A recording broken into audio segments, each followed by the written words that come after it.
call this meeting of the Planning and Zoning Commission to order. The first order of business today are the minutes dated March 19th, 2014. Is there a motion to approve those? Motion by Mr. Kovacs. Is there a second? I'll second. Second by Mr. Grimm. Any discussion, corrections, or addition to those minutes? If being none, all those in favor of the motion signify by saying aye for approval. Thank you. Thank you very much. Minutes approved.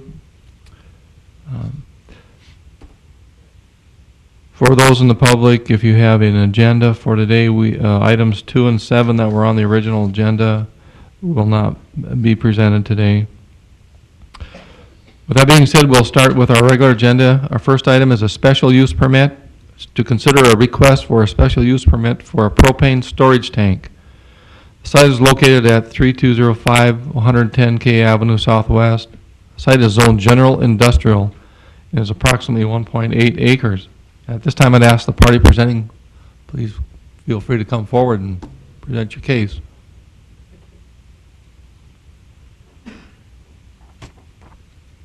Hi, I'm Derek with Rodside Oil.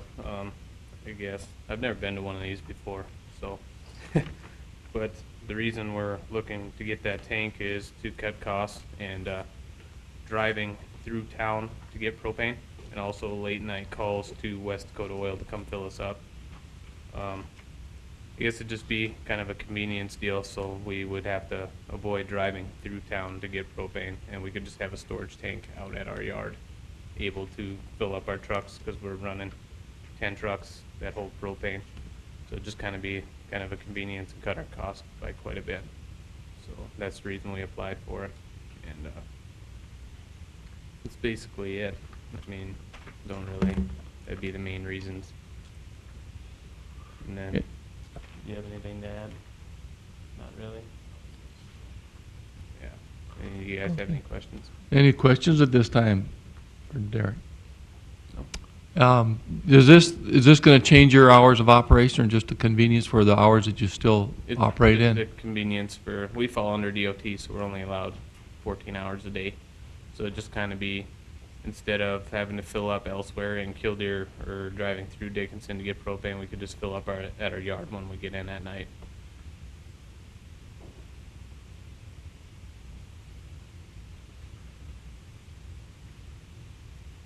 Any questions at all? Any comments? Thank you very much. Thanks. This time I'd ask if there's anyone in the public who would like to make comment on this special use permit application. Please feel free to come to the podium.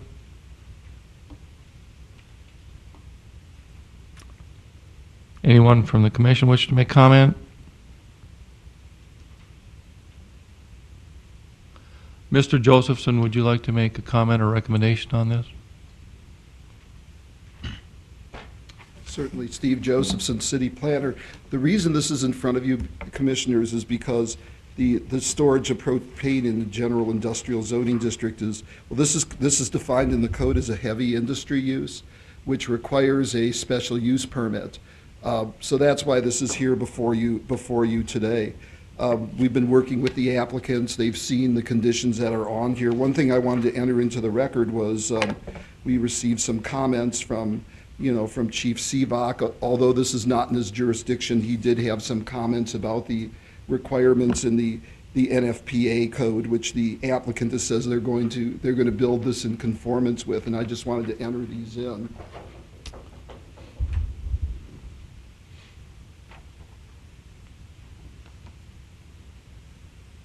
And I did speak to the applicants, and they said they are aware of the requirements, and I shared these with them, and also with Andy Paulson, who's the chief for the Dickinson Rural Fire Department, as well as with the county's emergency management department. So the recommendation you have before you is for approval subject to 5 conditions, and I'm here to answer any questions you may have. So the proper fire authorities that would inspect or make sure that this is meeting the code for that area are well aware of it, and that they'll make sure that this is complied with. They do know about it. I think in some cases, because this is outside the city, the state fire marshal might do the inspection, but, you know, it was, you know, I thought it was important for us to let the fire chief in the rural county know, as well as our county emergency management know that this was being placed on this property. Sure. So what are the concerns? Well, just in case with something that size and the potential for it to you know, with propane, that much propane, and you know, the potential hazard of that. So when it blows up, how many ambulances do we need? Or, you know, or But- just the fact that it's there and Sure. they may have to respond to something there. Sure. All the uses around there, it's in an industrial park, and, you know, this is an area that's zone general industrial, so in terms of compatibility with other uses in the area, that's not really an issue, so. And most, or a lot of rural residents have anywhere from 500 to 1,000 gallon propane tanks on site anyway, don't they? Yes.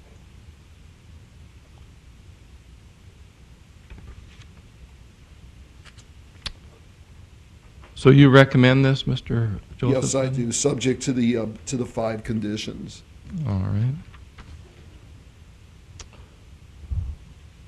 Any questions for Mr. Josephson? Do those 5 conditions include that from the fire department? Well, it says here that there, for number 4, says that it includes the NFPA 58 liquefied petroleum, that they comply with those regulations. And this was just a matter of the chief took some time to outline them and say, well, specifically, this is what they're going to have to do. Okay. And then what about the, so then there was another letter in our packet from the fire department regarding vehicle impact protection, like with some steel bollards and stuff. Is that also part of the NFPA 58? You know, that's my understanding. You know, I can't say for certain about that, but I think the idea was to put, that's standard practice anyway, to put some, you know, put some sort of, you know, some sort of a barrier like that around the tank so that vehicles won't back into it.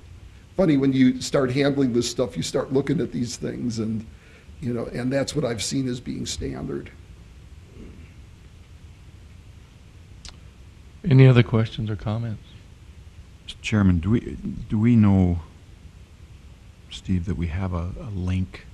In other words, is this going to get passed to the county so that either Forest Green or the rural fire will inspect this? Do we know that won't get dropped somewhere along the way? When they come in for their building permits for this, They will Forest need a Green then building permit? contacts me to find out, you know. This requires a building permit? I believe that, yes, I believe that it would. They're putting a structure up there. Okay. Okay. Okay, thank you. So, Mr. Josephson, with regards to Mr. Jackson's question, you as county planner will carry this to make sure that they get it then, right? Absolutely. The procedure has been that when Forest Green gets a building permit request in the extraterritorial zone, they then contact me about the zoning and any other requirements per our code. Thank you. Any other questions or comments? Thank you, Mr. Joseph. Thank you. Mr. Sivak, being your name was brought up, would you like to make a comment?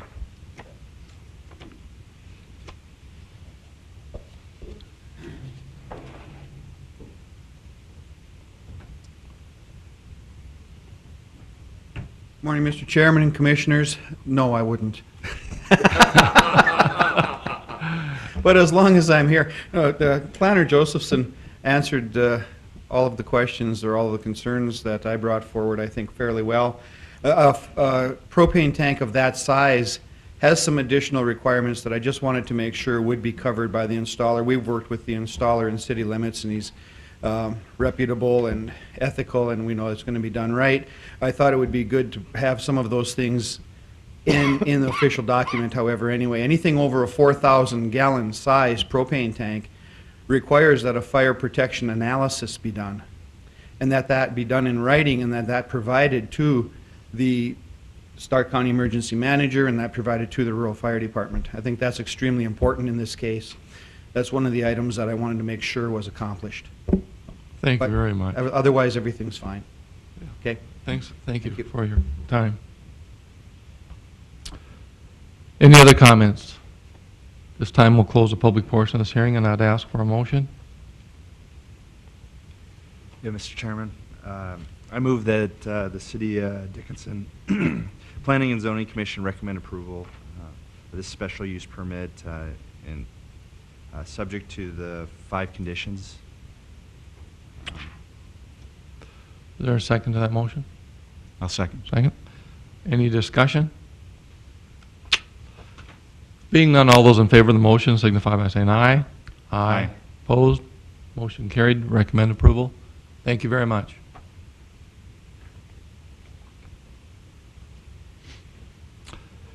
So we'll skip to item 3 on our regular agenda, which is a rezone petition. It's to consider a rezoning petition from agricultural to community commercial. The site is generally located in the northeast quarter of Section 28, Township 140 North, Range 96 West, and is north of 29th Street West. The site is approximately 3.86 acres. I'd ask at this time the party presenting, please feel free. Hi. Morning. Morning. I'm Steve Rude with Advanced Engineering here in town, on behalf of Badlands Storage. This is just a basic zone change request for the subject property. The applicant intends to do something on this property. They presented a special use permit that you guys looked at last month. They're revising that proposal, and that will come up at some point in the future, maybe even a different project, I don't know yet. However, they would like to go forward with changing the zoning of the property so that they can proceed with a project of some sort there. It is compatible with the surrounding zoning. They have CC to the west, LC to the west, CC to the south. Again, a preliminary plat is, they've been working with the staff on a preliminary plat. They just got to work out a couple details before that comes in. So I'll answer any questions you might have. Any questions at this time?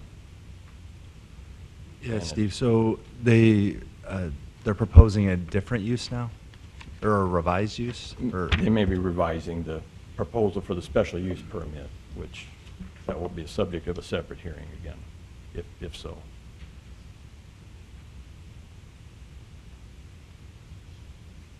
This is just for the rezone of this particular piece of ground at this point.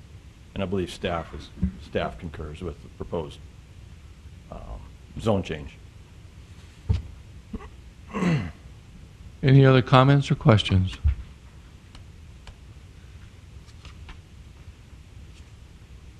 Thank you very much. Thank you.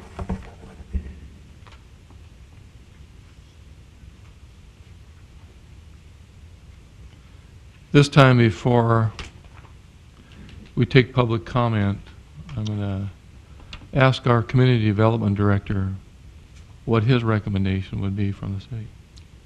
Staff's perspective on this, we find it consistent with the comp plan with the surrounding land uses, so we're in favor of that.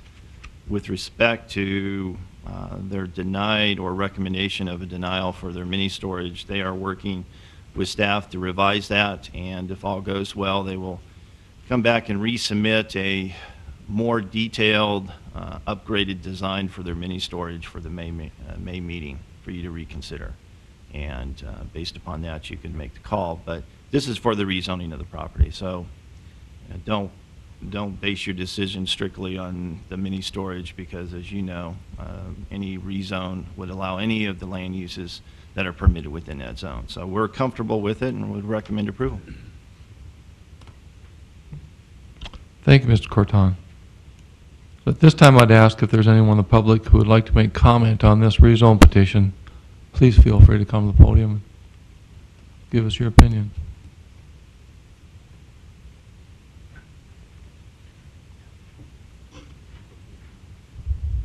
Good morning. My name is Dwayne Schwab, and I own some property that is situated to the south of this property. I've also worked with Mr. Cordy, who owns this property, and we've also worked with the church group next door, and everybody in the neighborhood is very much in favor of this rezoning petition, to the best of my knowledge. Mr. Schwab, do you know what the intentions of the owners would be to put on this property? At this point, they're applying for the zoning. I think that they are going to try to come forth with a revised provision on a very nice, what's it called? A storage facility with,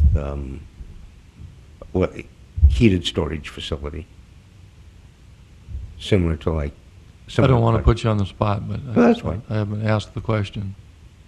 I'm happy to answer it, Okay. but it's an indoor storage facility similar to those you see in Phoenix and California and elsewhere. So, Any other comments or questions for Mr. Schwab? Thank you very much. thank you. This time I'd ask if there's anyone else in the public who would like to make comment on this. Please feel free to come forward.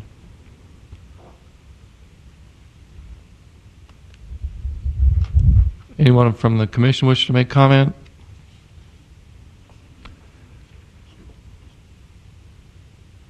This time we'll close the public portion of this hearing, and I'd ask for a motion. Mr. Chairman, I move the City of Goulash. Dickinson Planning and Zoning Commission recommend approval of the rezoning petition from agriculture to community commercial as meeting all the requirements of the Dickinson Municipal Code and also being in the interest of public health, safety, and welfare. I'll There's second. a second to that motion? Thank you. Any discussion?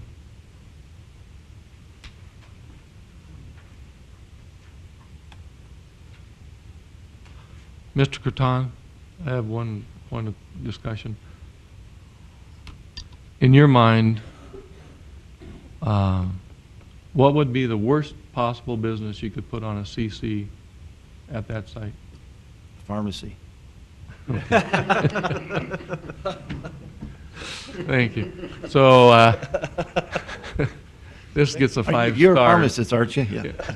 This gets a 5-star. I mean, I guess when we do these and it's open, and I think the public has to fully understand that when the rezone change goes through, if it does that, anything allowed in CC would be allowed. So, Pretty much, I think that the CC is a transition. Limited commercial doesn't allow outside storage. It has to be all contained within the building.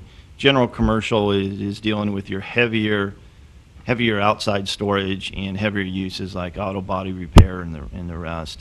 CC, probably the biggest impact to probably the surrounding residential neighborhood would be a gas station. You know, something to that effect where you increase a lot of traffic, and an associated use with a gas station could be automobile repair. So that would probably be the one that I would look at as probably the most intensive, other than a pharmacy, of course. sure. Yeah, drive-through window. Okay. Being there's no more discussion, all those in favor of the motion signify by saying aye. Aye. Aye. Opposed? Motion carried. Recommend approval. Thank you very much.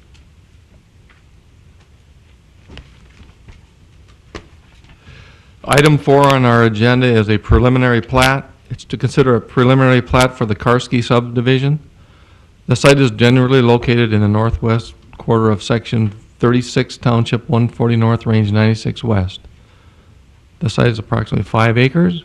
At this time, I'd ask the party presenting, please feel free to come forward.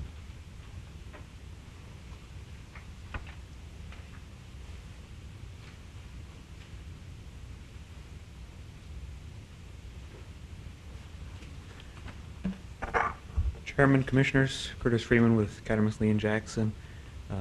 Dean Karski came to us requesting a 5-acre breakout, so we did a minor subdivision for that. He's looking to give that piece of property to his daughter to build a house there. And we've made a minor revision that city staff had requested put a 40-foot easement on the east side for further development there. So. Any questions at this time from Mr. Reamer? Comments? Thank you very much. This time also I'm going to ask, before we do public comment, for Mr. Steve Josephson, our city county planner, to make comment on this. Thank you. Steve Josephson, city planner. That doesn't appear on the item that you have. We got that afterwards. After we filed the staff report, there was discussion about in the comprehensive plan, the roadway that the roadway is showed as a potential, I believe it's a potential collector at that location. So the request was that they at least leave a, show a 40-foot easement in case at some point in the city, in the future, the city does develop that roadway, and that'll show up on what comes back to you next month. This is a minor plat. The code was changed recently so that a minor plat doesn't have to be one that's part of a previous approved subdivision. In this case, it can be something that isn't served by new roadway or new easement onto the property. It meets those qualifications. It's just that this needs to come back to the Planning and Zoning Commission more than likely next month for a final recommendation before this can go forward to City Commission for approval. It's 5 acres, which is the minimum under the agricultural zoning district, and the recommendation in front of you is at this time is for approval before they go forward to come back next month with the final minor plat. And I'm here to answer any questions you may have. So that recommendation, Mr. Josephson, you'd want that 40-foot easement included on this minor plat? Well, it will show up. It will show up on when it comes forward to the final one, but we can put that in there.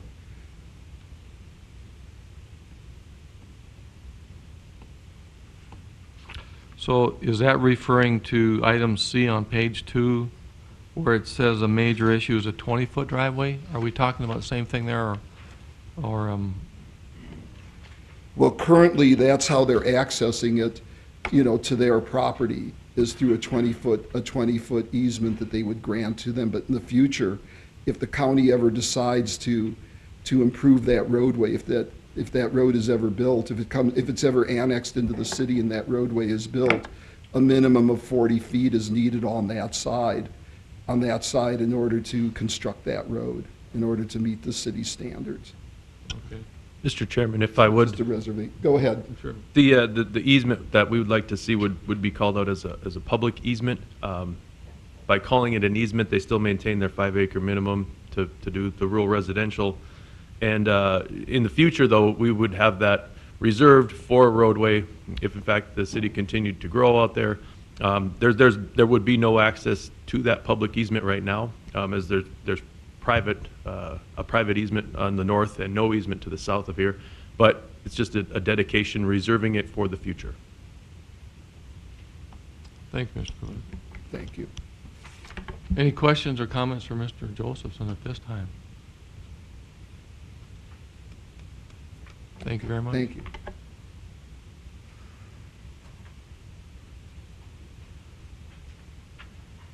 Mr. Coling, on this, we had this listed as a preliminary plat, and now we're talking about it as a minor plat. Do we need to take public comment today on this or next time? Mr. President, you can't take public comment on this. It is a minor subdivision. Minor subdivision still requires a preliminary plat and a final plat. So you can't take comment on it. The final plat would come back next month, assuming everything is in line for it. All right, thank you. And at this time, we will take public comment in case there's someone here who thought they might have something to say. So I'd ask if there's anyone in the public who'd like to make comment on this, please feel free to come to the podium.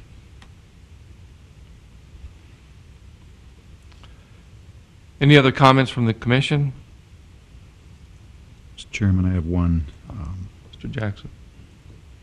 You know, the way I feel about this request is, I suppose, it bothers me when we're out in the middle of a large tract approving one small tract, and essentially we're establishing land use, and you know, we're guessing that there might be a street there. That gives me discomfort, and I think I've said this before, and we've had other examples like this. I just think in situations like this that somehow we as a city should be looking at it before we approve a request like this and say, is this the land use that we see in that area? Probably is. I don't know, but it seems to me we should be looking at that. I think it is prudent that we take that 40 feet, you know, so at least we can get a street there if we need it someday. But in the future, whether we do it with our own staff or hire someone or we ask the landowner to do it, I think it's worthy of a little bit of planning when we start approving things in a large piece of ground. Because we are establishing land use now in that area, whether we realize it or not. And I'll vote in favor of it, but for what it's worth. Any other comments? Any other questions? I would agree with Mr. Jackson. It would be just as easy to say no today and have it done the way we would like to do when we approach land use in the future, or what's going to be in the future. So I think it's really something to think about.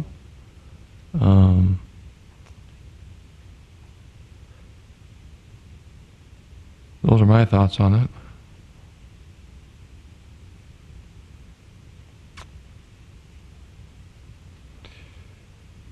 So at this time,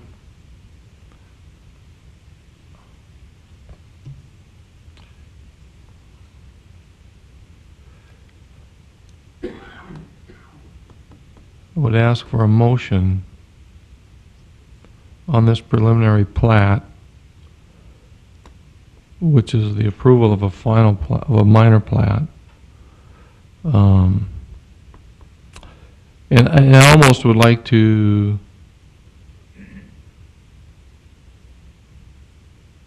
hope for a denial, because I would like to hear further from the county commissioner, who had extenuating circumstances. He couldn't be here this morning.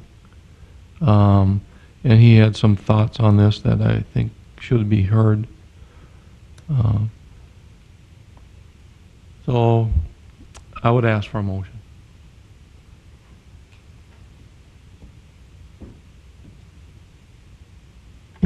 Mr. Josephs. If you may, if the concern is to get Commissioner Elkin's comments into this, you know, it could always be your choice to table this to sometime, to the next meeting until Commissioner Elkin can.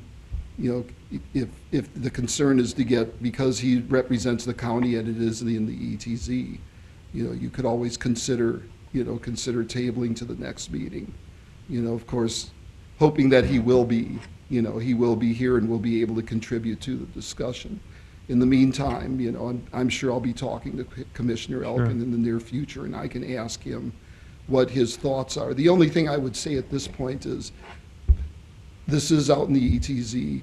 It is it is agriculturally zoned, and with a minimum of 5 acres. And I understand the concern of sometime in the future, if this comes into the, if this comes into the city, where it's located now, don't know when that's going to happen. All I'm saying is we look at it from the perspective of does this meet the minimum lot size under the agricultural zoning? And yes, yes it does. So are there any future plans in that area for that to be more densely populated? At this point, we really don't know. It could continue to stay this way for a while. It could change over. We just don't know at this point. So this will be part of the reason why we're doing a sub-area plan, a sub-area plan too, is to identify, any potential future trends. But if your concern is that you want to get Commissioner Elkins' comments in, I think the other option you have is to table this until you can get his comments. Thank you, Mr. Josephson. I respect your opinion, and I think that's a good idea. I think it's better than me voting for Mr. Elkin by proxy. So I would take those suggestions very seriously, and I think the county does have concerns, and it's in the ETZ, and I think all due respect should be given to the county on this. And I don't believe there's a sense of urgency here. But I do believe that, as Mr. Jackson said, there is a concern about what we're doing today. Is it the right thing as far as land use in the future? And there's no hurry to do it wrong. Mr. Grimm. Yeah, I'll move that we table. Thank you. Is there a second to that? Second by Mr. Kolash. Any discussion? All those in favor of the motion signify by saying aye. Aye. Aye. Opposed? Motion carried. Recommended table till next meeting. Thank you very much.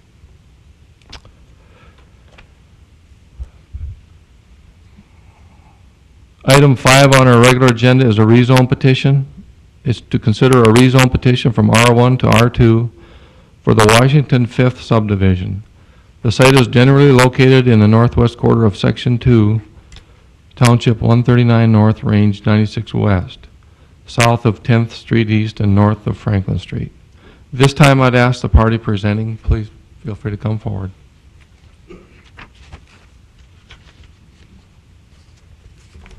Brian Bachman, Meyer Real Estate Group. We are seeking to change the zoning for a portion of our Washington's 5th edition. As you guys know, you guys have seen several iterations of this project. When we had it in its bigger form, we had R1, R2, and R3 in it. What we're looking to do in this one is to have R1 single family that goes up against all of the existing single family housing in the area, and then take some R2 and put that back against the Shenagle Farm property, so that we can keep a buffer of R1 between the R2 and the existing homeowners. The project that we'd look at doing there would be townhomes. Would probably be, most likely be a for sale product. That's what we've tentatively got scheduled for there. Would be very similar to the projects that we're doing out in Sundance Coves, our villa projects out there. Those are a for rent product. These would be a for sale product. Just trying to come up with a mousetrap that allows us to have some housing that we can offer that's a little bit less expensive. Just trying to find some ways to get some more affordable housing into town. That's something that I guess we've learned in our couple of years of developing here, is that if we want stuff to happen, we have to build it. And if we're going to build it, we need to find things that the masses can afford, not just the oil company workers can afford. So out in Sundance Cove, we've been working towards getting houses built under $300,000, which still hurts me to say that that's a good number. But unfortunately in Dickinson right now that is. These would be something we'd try to get underneath that, where we could have a 3-bedroom, 2-bathroom home with an attached garage that we could get down under 250. Just trying to come up with some things that we can do to help the housing crunch, but without continuing to keep repeating what's being proposed and being built elsewhere. Just trying to come up with something different. I don't know if any of you aren't familiar with what we've built out in Sundance Coves. I've got pictures if anybody hasn't seen it. Does anybody need one? No. Other than that, I'm free to answer any questions you may have. Yeah, I got a question. Sure. This R2 now will adjoin the Shenago Farms. Right. I guess so that adjoining that's agricultural use, Right. And so how does that conversation go? Because you now have R2, and it shows like several 10-plexes adjoining this farm property. He's okay with that? How does that? I don't think that Mr. conversation look like? Schnagle has any desire to see his property developed. So that's basically where his barn is on that side of the road. When we purchased the property, we basically did that cutout for him of that area so that he had his barn, and that was basically his buffer to the housing. He just didn't necessarily need to be close to it. And so empty space is his buffer, and Exactly. He's comfortable with this kind of density Correct. adjoining his property. Correct. That's all I had. Mr. Bachman, is Mr. Schnagle in fact the owner, north and east? Yes.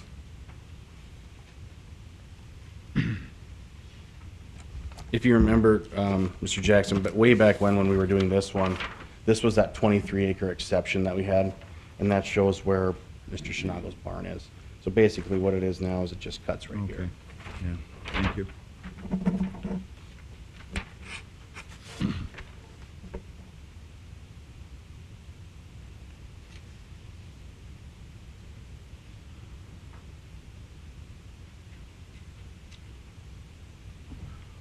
So you would like to put approximately 60 units on? That would be the maximum number we could do. Basically, it depends on what building type we end up building there. If we build the same units that we have in Sundance Coves, we can get 24. It really is going to depend on what the market tells us on those. We have a different type unit that we're looking at putting in as phase 2 of Sundance Coves Villas project. That one we could probably get in the 40s. So it really just depends on which type unit we end up designing for that property. That was just the maximum we could possibly get in there. And that would be on 15 acres? Correct. And that 15 acres includes the road?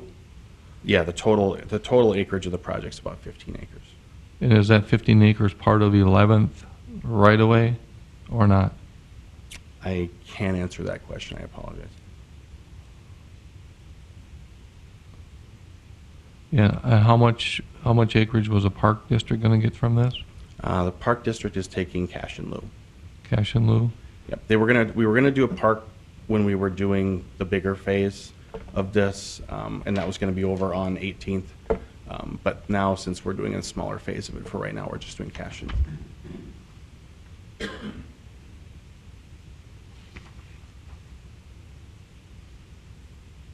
Mr. Chairman, Mr. Kovash? as far as the park is concerned, Brian is correct.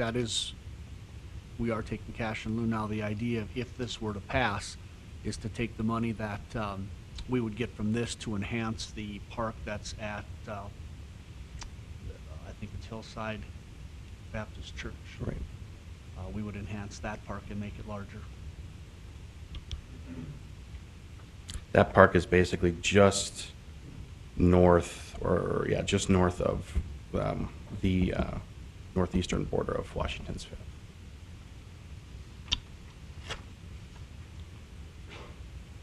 Mr. Chairman? Mr. Grattan? The density issue that we're talking about, looking at the preliminary plat and the lot sizes on there, the max that I see that you could do per lot, Brian, would be 7. You know, it's based upon density requirements. The first unit 7,000, and each subsequent one is 3,000. So the max that I could see on any of the lots, and that's the lot that's 27,000 square feet, would be 7 units. So it's not going to be as much as that, unless they make one lot bigger and in the next lot smaller. So they're not going to be able to, based upon their proposed lot sizes, the maximum that I could see would be a 7-plex compared to a 10-plex. Is there any off-street parking there, or is it all on? What we're doing, I can't tell you for sure what we do there. What we're doing with Sundance Villas, the second phase is we're putting off-street parking in there. We have 3 small off-street parking lots that we add to that area, just so that we don't have any issues with that.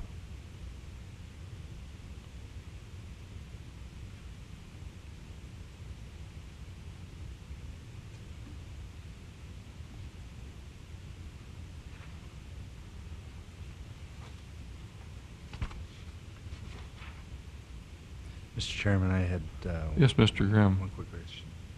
So, I guess we've seen a lot of iterations of this preliminary plat, and so the difference between the last one we saw is the including these little bit larger lot sizes on the backside to include the R2. Mm-hmm. Okay. And then all the other R1 is Yep. consistent with your last preliminary plat. Correct.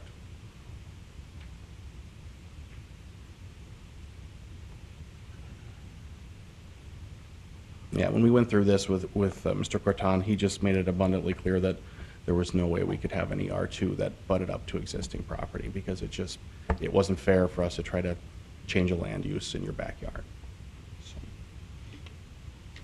So, The HOA, is that definite, or is that a proposal? Is that a thought? we have to have that. We plan on having it because we have some areas behind those townhomes there that we have some water retention and the rest, so no, we would have an HOA with it.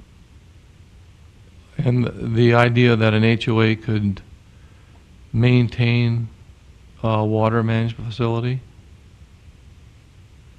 Mhm. Has that been done anywhere that you're familiar with We're doing here? it in Sundance Coves right now. Because we do have some water issues right now in Dickinson. Right. Some severe runoff issues. And I don't know how an HOA, to tell the truth, is gonna, I'm a member of an HOA, and like I say, I don't wanna get concerned with maintaining water runoff at all. I don't know how they're gonna do that. Unless legally and financially they have to. And right now, we have people that are legally and financially responsible, and they've got personnel that are supposedly experts in water runoff, and the job isn't getting done. Right.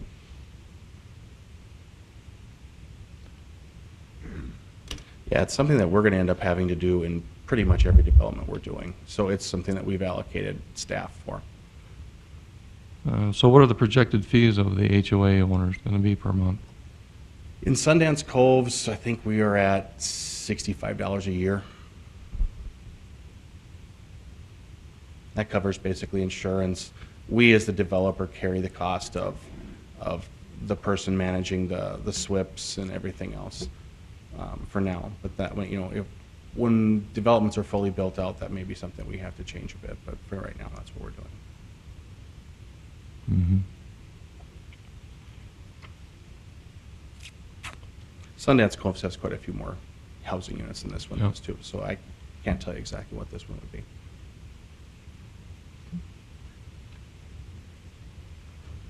Mr. Chairman. I did have a few phone calls from some neighbors in that area. The water runoff is definitely a concern because it's uphill, to the stuff that's already existing. Another concern was that if the units were going to be rental units, they already have houses in that neighborhood where they have 5, 6, 7 vehicles parked around all over the place on the grass. So there were some concerns there if, we have high density, rental units going in that area. I mean, I'm happy to hear they're going to be for sale units, but that doesn't stop, I guess, the end user from renting them out. But Mhm. I just wanted to express some of the concerns I'd heard. So. I've heard some of those same concerns, and I look at my neighborhood, which is, I really like where I live. We've got a great neighborhood. It's quite a variety of use there between church and school and college. And yet in the single-family residential dwellings just on our block, the garages are full of vehicles, the driveway's full of vehicles. There's 4 or 5 vehicles parked out on the street, or trucks. Who knows how many people living in a residence. And the increase in density is fine, all things if they're perfect. And a couple living in a townhome with off-street parking, but when you increase the density, where are the guests going to be, where are the additional workers going to be? And that's what we're seeing here in Dickinson. Plus, you're right next to a real nice residential R1 that I think is going to impact their way of life. And what was original, we're asking for a change from R1 to R2 here, which I think it's just going to be, and the water issue. I'm very concerned about the water issue because we do have issues. And HOA is doing anything. I think it's a dream. That's never going to happen. It's a nightmare. So those are my thoughts on that too. And I've heard quite a few comments from the R1 people that live near there. So I think if the guaranteed density of this could be trimmed down, it would probably be fine with nice townhomes that are going to be sold to residents that actually own the places and take an interest in them. But right now we have owners that don't take an interest in what's happening in the city, and it's a place to sleep for 10 people, 10 vehicles, and they're just working here. Right. No, I agree. I mean, we have that problem in all R1 neighborhoods too. The one I live in, I'm just like you. I have 2 doors down from me, there's 8 white pickup trucks that park there every night. Yep. So there's really little that I can do as a developer, whether we sell the property, to control that. As far as, like Mr. Fredericks had said, we do plan on selling them because we did know that everything in that neighborhood was an owned property. So we didn't want to try to introduce rental properties into that neighborhood. So that was the goal there. As far as having R1 and R2 in this area, if you go back to what we had final plat approval on before, we had R1 and R2 and R3 in this neighborhood. So the density is an issue that's changed from when we first brought it in of just single family stuff. But if you go back even further, it's really more the mix that we were looking at doing originally that was approved. Thank you. Any other comments or questions? Mr. Chairman, Mr. Jackson. I've also gotten phone calls and the emails that we've seen, but I do think we got to really look at this factually. The developer's drawing shows 62 units here. I just did some quick math using the numbers that Mr. Croton just gave us, and looks to me like we can probably only get 40 to 45 in there, not 62, just based on our code. I did have a chance to look at the drainage plans, and if they build it the way the plans show, they should be taking care of the water. That we should be able to take care of that water issue. The issue of multiple parties in a residence, you guys, I don't care what we zone it, that can be an issue. I don't know if I'm going to vote for this or not yet, but we do need R2 housing in this town. We really do need some R2 housing for teachers and policemen and people who aren't making $100,000 a year. So I think we need to look at this really hard. Again, I don't know where I'll come down on it. It looks to me like if they made it into single family lots, there would be 20 to 25, depending on how it's laid out. So we're going to go from 20 or 25 to 40 or 45. That's double, essentially. Certainly as a consideration for density. I'm just saying we need to look at the facts here. Oh, and I had forgotten that the Schnaggles do still own that land to the north and east. One of the calls I got last night was a concern that this could transition into R3. And, I understand that concern too. I think that we found out as a city that it's really unlikely the Schnaggles are going to sell that land now. someday it'll get sold, but not in the near term. So I'd like to hear what everybody else has to say too, but. Sure. That, and Mr. Jackson touched on exactly what, like I said, our goal has been with these up front, has been to try to find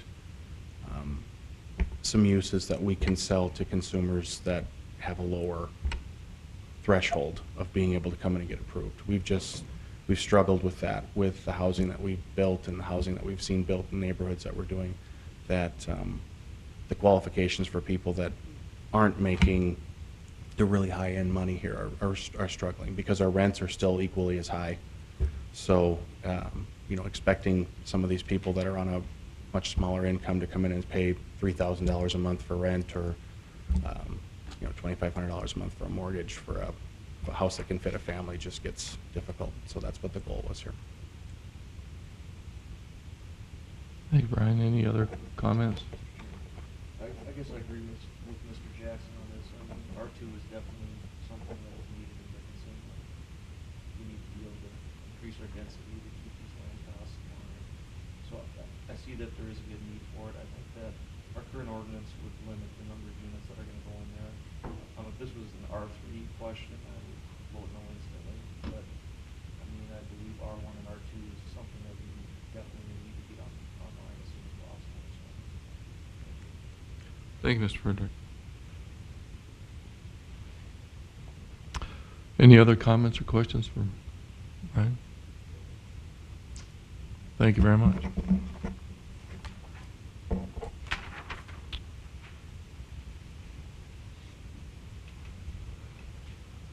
At this time, I'll also this time ask for Mr. Ed Curton, our Community Development Director, to give us his thoughts and recommendations on this. I would concur with a lot of the statements that have been brought forth by Commissioner Jackson and Commissioner Friedrich. That's how I've looked at it. I mean, you know, Jason is very familiar with it as being a land developer. We would love to have single-family lots in the city. We'd love to have, you know, hundreds, if not 1,000 of them, because they would sell quickly if they were at a reasonable rate. But unfortunately, the economics is not there, and it will not be there probably for several years.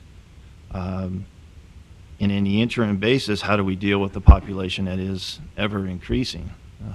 It was brought forth about the overcrowding. Overcrowding is going to happen as a result of that, because we don't have a single-family lots for the transitions from the existing apartments to go into single-family as they normally would in the community. You may rent first and then go into single-family or other neighborhoods with respect to that. And unfortunately, overcrowding is a direct result. We have plenty of apartments, R3, allocated. The question is getting the developers to build those in as quickly as they can so that the prices of those could go down, and that would help alleviate some of the overcrowding in the R1 neighborhoods. I live in one, and it's a direct result of where do people live.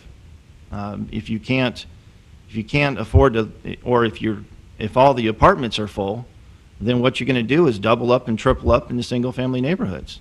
Those are a direct result of not having a higher density for those people to go into. As more apartments are being built, then some of those will alleviate. Sure, some people will live in single-family houses, have 5 or 6 with that, but the natural course of events, a lot of these people do not want to live with the same people they're working with. So when they have an available option, they will move out of those single-family and the apartments that are doubling or tripling where they should be, and naturally get their own space. I mean, who wants to continually be with somebody that you're working with all the time, or even family members? So if my mother-in-law is listening, I'm not referring to her. That's fine. So I think that's part of the situation. I looked at this as there was a buffer. The applicant was providing an R1 buffer, and would the neighborhood support R2? We do need townhouses, but the question is, I don't want to force something into a neighborhood that doesn't necessarily want it. We received comments from the adjacent property owners, and I presume some of those are here today to talk about it. I know the applicant had tried to discuss that with some of the people as well. So I will just hold back my final comment or recommendation until we receive public comments. But the density issue is a problem, and single family is a problem as well. Some of the drainage problems will slowly be corrected as we have development. But at this point, trying to develop single-family lots is very, very difficult for our developers to do that because they bought it at such a high price, or the available lots that are still on the market are being asked, are 60,000 plus. And when you do the economics of that, trying to build a normal house for the market, you're well over $300,000. And the sweet spot of the market is 2 to 260, 270. And most of the people that are existing, that prior to the oil boom, barely could afford those, let alone the 300,000 plus. So it's a difficult market to deal with. This is not an easy decision when you're talking about increasing densities, but if you're going to increase densities, townhouses make more sense than obviously going to apartments. If they wanted to go to apartments, as was mentioned, for the property to the north as a continual transition, I would not be in favor of that, and I doubt you as a planning commission would be, because we have talked about this issue for well over 2 years, that we are no longer increasing apartments because of the allocation that's already been done, all the existing entitlements that are out there. We just need these developers to develop them. We don't need to increase more apartments. We just need the developers to build that.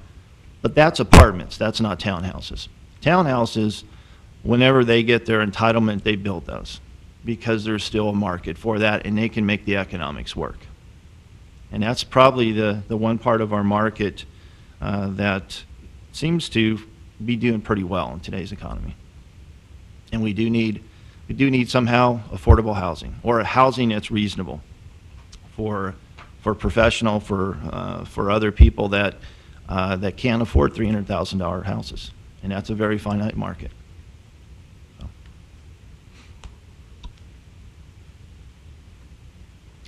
Thank you, Mr. Corton. So at this time, I'd ask for public comment. Anyone in the public who wishes to make a comment, please feel free to come to the podium on this rezone petition request.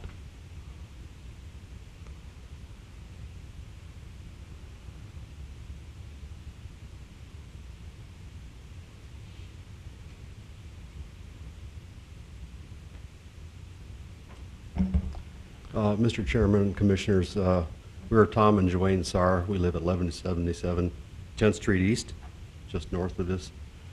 And we have some comments. We realize that there needs to be some R2 areas. The problem with this area is that it's basically landlocked by Interstate 94 and Villard and 10th Avenue. And traffic is already very dangerous because you have to either access Villard or 10th Avenue. And there's only limited access to those streets. This medium density would only make that much worse. And we're concerned about the traffic patterns and because there is such a limited access to 10th Avenue especially. Another concern we have is for the Park District, payment in lieu of. We understand that. The problem with adding to Hillside Park is that it's privately owned land. You can't make it larger. So I have concern about that as well. Other concerns would be that as Mr. Corton said, that that there could not be as many units as they propose on here because of the size of the lots. I just see that an R2 is good for the city, but bad for this neighborhood because of the traffic problems. Thank you. Thank you very much.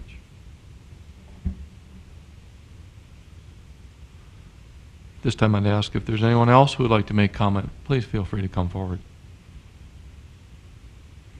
Good morning, gentlemen, and thank you for your service to the city. Excuse me. My name is Pam Record, and my husband and I live on the end of 12th Avenue East, right on the end of the wheat field, where we'll be very, very definitely affected immediately by this development. We ask, please, that no R2 designation is made. Again, as the other folks just said, the traffic is already going to be very, very difficult. It comes from 18th onto 10th Avenue. It comes from 10th onto 10th Avenue. And the access and the traffic is going to be dreadful. At an earlier meeting, when this first started, the development, they said that there was going to be this whole field that was going to be developed. Now they have, third time now, developed this down and down and down. But it isn't going to, if they put an R2 designation in there, do anything to help the traffic. There is no traffic light between 9th onto 10th, between 10th onto 10th. And at certain times of day, it is impossible very nearly to get across that street. They need a traffic light at the very least. If R2 designation is given, it's going to set a precedent for the rest of that development, for hopefully not, again, for rental units, but maybe housing of some sort. But whatever you designate now is going to set the precedent for the rest of that entire development. And I ask you to please, please give thought to this. We have single-family homes whose value is going to lower almost immediately as soon as they start talking apartments. Townhouses are a different critter, and this does not show them as townhouses. This shows them as apartments. That, I don't know, I'm no public speaker, and I apologize for this, but the wider streets, again, were at one time mentioned by the emergency folks and the medical folks, whoever would have to come into a street. When you are adding this much population with vehicles, boats, cars, whatever, out onto the street, they had said at that time there was a great concern about being able to get through there if they needed to, even to get the snow off the street.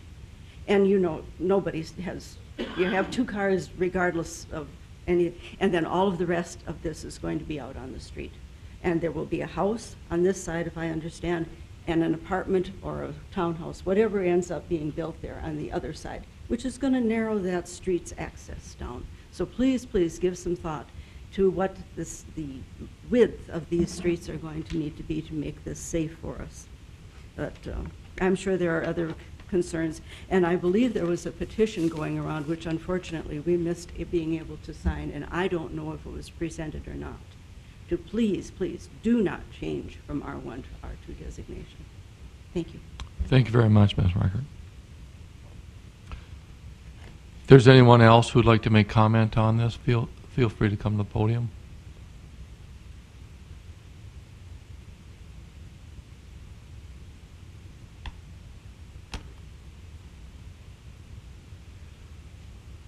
We do have comments that the members of the commission have received from people on Garfield, Chinago, Franklin, and Garfield. So we have, it was 10 different parties that have signed a petition in response to this request, and they are, their letter opposes the change of this from R1 to R2. And we also received another 4 parties that were on Garfield, Chinago,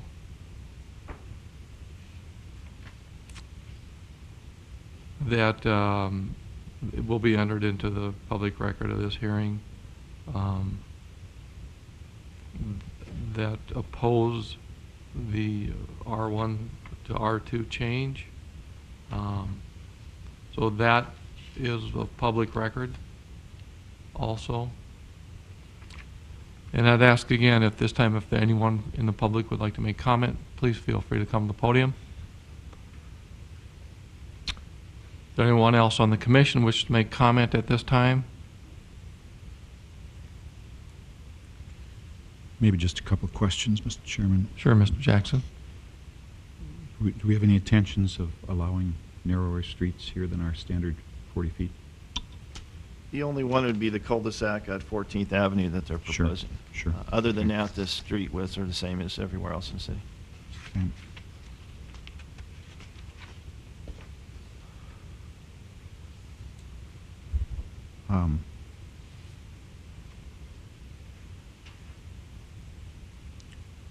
Do we, in our actions today, do we have the ability to put a limit on the number of units that we would allow here? Well, with the, normally on a rezone, you're very limited on what you can put as a condition. So I would, if we were going to do that, my recommendation would be have them come back and we would do that as a planned unit development and condition it that way. Okay. But again, it appears, you said 7,000 and 3,000? 7,000 for the first unit and 3,000 thereafter, correct. Which the max that I saw, the biggest lot would be 7 units. Most of them were 6 to 5. Yeah, I see one that looks to me like it'd only be 4. Correct. So that would reduce what the submittal says 62 units. And the quick math that I did would reduce it to 43. Might be off by a couple. Correct.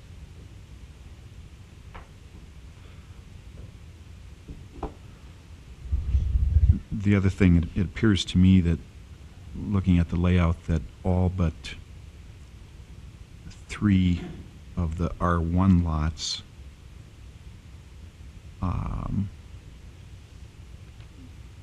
could have their access off something other than 11th Avenue. In other words, there would only be 3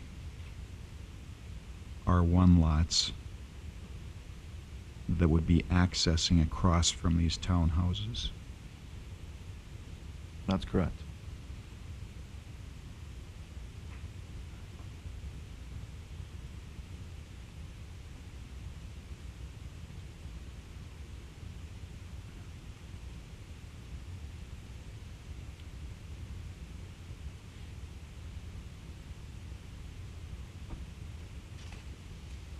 Mr. Chairman, Mr. Curtin. a recommendation or a point to consider would be you can make a decision today, or similar to what you have done on the prior plats, you could continue this, see if the developer could work out something with the neighborhood, and if not, then we'll keep all their testimony in and next meeting make a firm decision. How sharp is your PUD pencil? It's pretty sharp. Good. I think that's a good thought.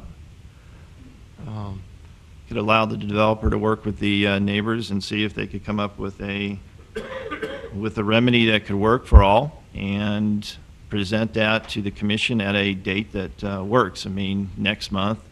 But factor in the testimony today, and unless these signatures change to show support, at least a significant number, then you would evaluate the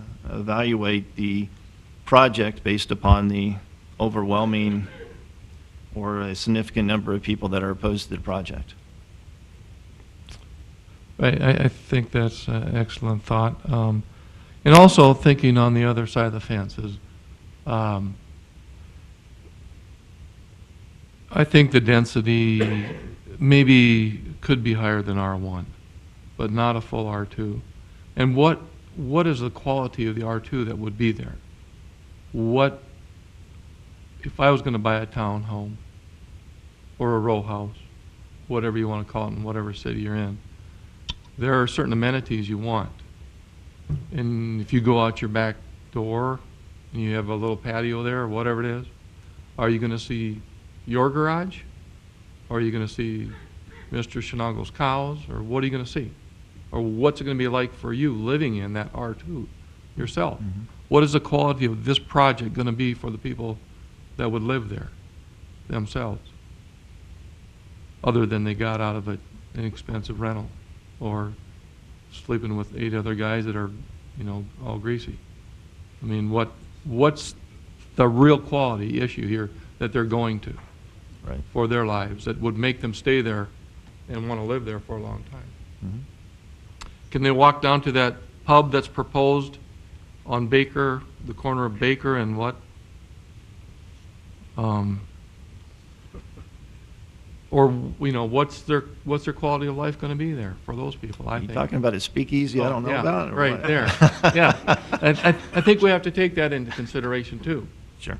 We're really going to give consideration to the people that have came here and have signed these petitions and called us and opposed it, but also what's the quality going to be for this project for those people that would buy and live there. But I have a question, Mr. Kovash, could you fill us in on your affiliation with Baptist Park, the Hillside Park? Is that, I wanted to clarify that comment. Is that true? Go ahead. Is it owned by the church? Yes, it is. We just have a working arrangement. They wanted a park, we put in, but it's very, very small. My understanding is they are open to expanding that and, you know, putting more features in there. The problem with taking land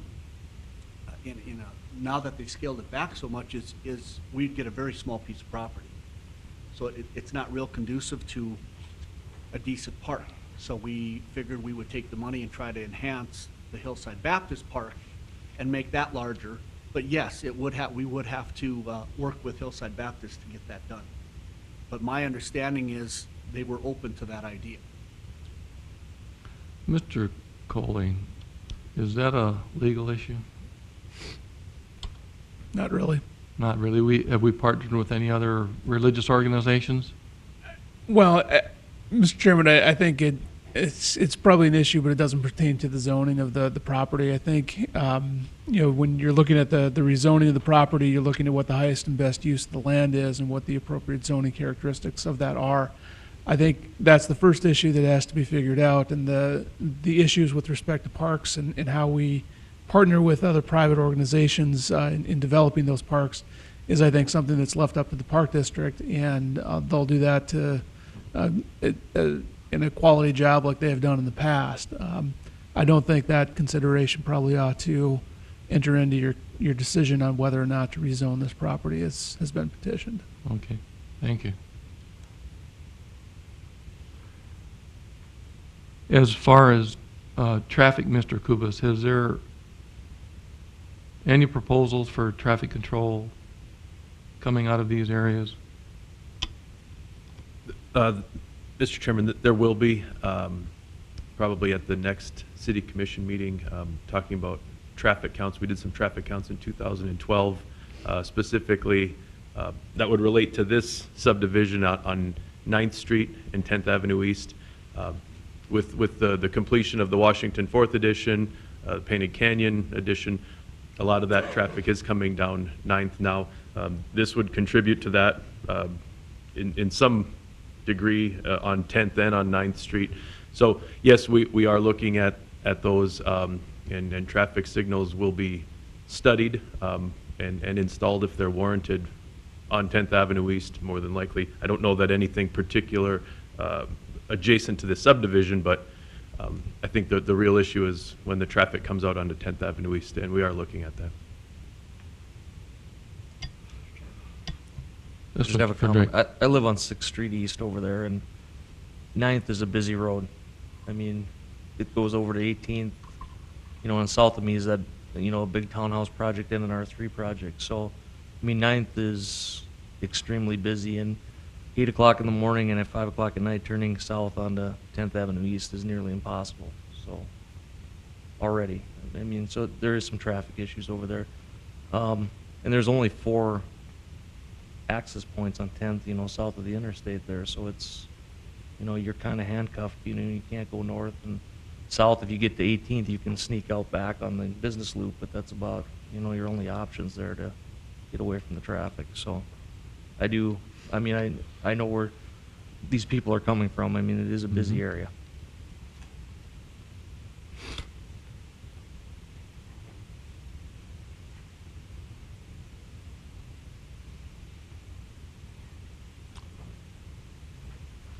Any other comments or questions? Mr. Chairman? I Yes, guess Mr. I'd be Kolar. curious to find out, I mean, I kind of like the PUD idea so that we could restrict it a whole lot more. I guess, two things. I guess I'd like to hear from Brian and see what his feeling is on that. And I'd be interested to know if those who are concerned that live in that area, if we did something like that and would be able to basically dictate how many are going to be there, you know, what they're going to be like, if that would ease their concerns, you know, from basically just going to R2 and not really knowing that. It'd be interesting to know if they would still be opposed to it, if they would have a much better idea of exactly what's going to be there and how many, you know, units would be there. But of course, it all depends on whether the developer is willing to enter into a PUD as well. Brian, would you like to make comment on that? Sure. PUDs are obviously something we're familiar with. We're doing 2 large ones, 3 large ones now.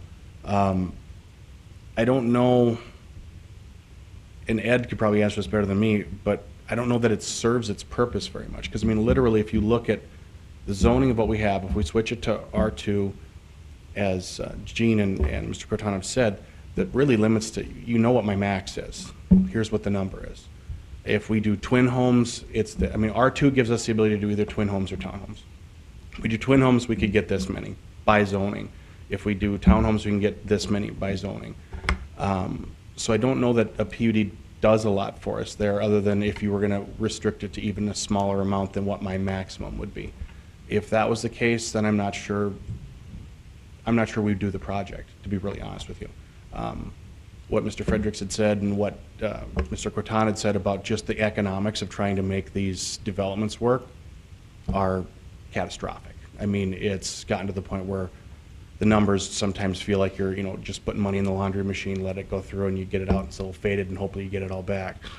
But we've got to get to that point where we can make the numbers work. I mean, I guess as far as part of the question, maybe I don't get is that, you know, most of the developments that you guys are approving or that we're doing, that Roars is doing, that, you know, Cook is doing, all these different ones are a very mixed product.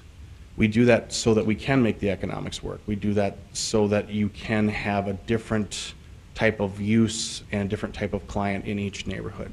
You know, we have R1, R2, R3 neighborhoods are pretty normal. So when we were doing the big version of this, we had 380 multifamily units from R2 to R3 in that same neighborhood.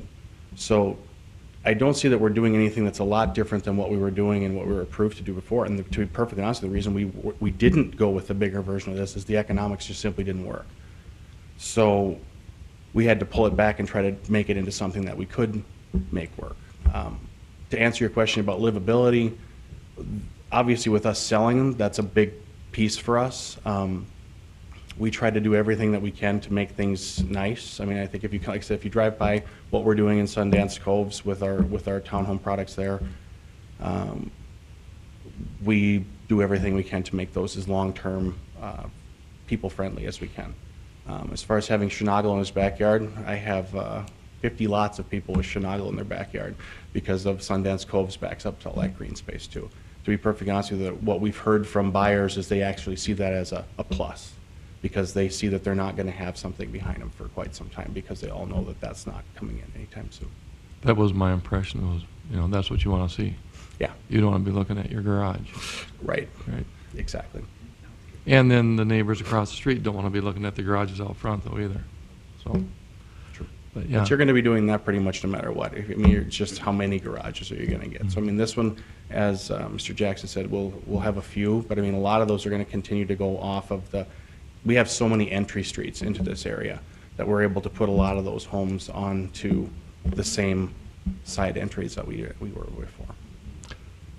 So is there a big problem with changing some of those? And if you look at it, like Mr. Jackson said, you could have all but 3 That's the way they coming already off are a side set. street. That's the way they already are. That They're would be already set easy up. to change the ones that aren't.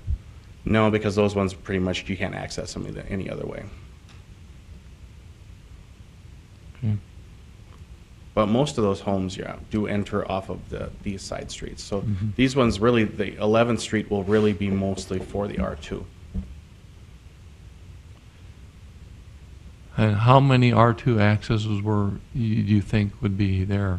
I mean, when you're going to access the townhome, you're going to go into and park along the side, the back? No, they'd be front How many load. townhome? They'd be front load garages, just Every like. one of them would be a garage underneath the living quarters, or Yep. alongside and underneath? Yep, just depending on how we design it. But yeah, they'll all be front loaded garages. Okay. So they'll just look like a lot of single-family houses just attached. Mhm. Mr. Chairman? Yes, Mr. Jackson.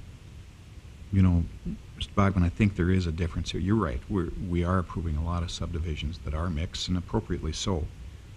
But this really is a residential neighborhood right now. There is nothing else close, so I do understand the concern of the neighborhood. That being said, I think if we give you another month to come back and tie down the number one, maybe make some decisions that will tell everybody what these units will look like. Maybe you can address the off-street parking a little bit more definitively on the townhouses, and I'm not thinking of anything else right now, but I think there's room here to be deliberate about how we do this. You know, just putting the drawing out there that had 62 units on it probably raised the level of concern more than it needed to, because it doesn't appear that you can get anything even close to that by ordinance. So it's probably appropriate that we take a month. I think so. Thank you. Thank you, Ms. Bachman. Any other comments from the commission at this time? Mr. Curtin, Community Development Director, I would ask at this time for a comment and recommendation. I provided one. You could, I gave you a recommendation. If you wanted to, go ahead and use that. I think that's probably the best. This is always difficult because you could look at it both ways. The traffic issue is one that's already established in that neighborhood. 10, 20 more units is not going to significantly increase that amount for that area. But that being said, it's already an existing problem. We're looking at that, looking at street lights to try to rectify the existing problem that we do have in that area. So that may correct itself. We're going to bring it up at the City Commission, and by next meeting, hopefully have some kind of direction with respect to that. And that may make a decision for you better or easier to make on this particular development. I would recommend that you probably continue it, let the applicant have a chance to talk to the neighborhood, see if they could come together, and if not, then make a decision next month based upon what you have here today and any subsequent information that's submitted to you. Thank you, Ms. Curtin. You've seen this several times over the last few years. So is it going to be a big load for you to continue this yourself till next month? No, Okay. it's not going to be much on my workload. I'm going to leave that up to the developer to try to work that issue out. Now, it's like anything else. A project a year or two ago is not the same as it is today. Many dynamics change. Roads in, significant increase in development in and around it, traffic increases, the basic policies change as well. So, a decision that we may have made a year or two ago doesn't necessarily mean that we'll look at that today. And many of our decisions, we may look at one project or one idea, 2 months later change course because of the dynamics of this development market that we do have. And that's something that I always try to conveyed to the different developers and property owners that, a decision that we make today or a recommendation we make today may change later on based upon all the different dynamics that we got going on. And a perfect example would be a year ago from today. A year ago, we still had no clue of how much our capital improvement plan would cost. Now we're looking at $100 million in order to accommodate development. We were finishing up our comprehensive plan, and now we're looking at coming back and implementing these and trying to correct issues. So, dynamics change, and we're in a very, very dynamic market. So, I would recommend that we come back next month and give you some further information in order for you to make an informed decision. Thank you, Mr. Croton. I have one more thought on this, and I do think that we have to keep it in mind as far as what Parks and Recs do and what we do for planning and zoning. We have to think about what the residents are going to do to get to a park, to use a park, the walkways, whatever. There's a busy traffic area. And we have to, I think, have to keep apprised of what Parks and Recs is going to do to fit planning and zoning, because when a subdivision is laid out, what are those people going to do to get to a regional or a local park in that part of the city? And I think we need to have some thought put into that. How are these people going to get over to use and access that facility? Even though Parks and Rec own political subdivision, we still, what we do here involves Parks and Rec. So hopefully that, they'll be in the forefront of this, of figuring out what to do when they partner with the Baptist. Well, Mr. Chairman, I could just add to that. I mean, there's two sides of that. I mean, the community wants to have a park in that neighborhood, and I understand it, and I think it's very justified to have that. However, until the property to the north and northeast develops, which means developing more roads, more trucks, and you're not going to get a park there unless, through benevolence, the property owner decides to dedicate something to the Parks District. So in order to have a park, you got to have development. So that's a factor as well. So it's not always a one-sided coin. So at this time, we'll put that plea out there. Anybody who'd like to be benevolent, Parks and Recs will take anything they can get. So at this time, I'd ask for a motion. Mr. Chairman, I'll move that we table the request until the next meeting. Been a motion to table till next meeting. Is there a second? Been a second. Any further discussion? Being none, all those in favor say aye. Aye. Aye. Opposed? Motion carried to table. Thank you very much. At this time, then, I believe we can skip the preliminary plat of Washington Fifth, or do we want to go on with that one? Mr. Croton? I would ask the applicant, but I think at this point probably it's premature that he would concur with that. All right. Yeah.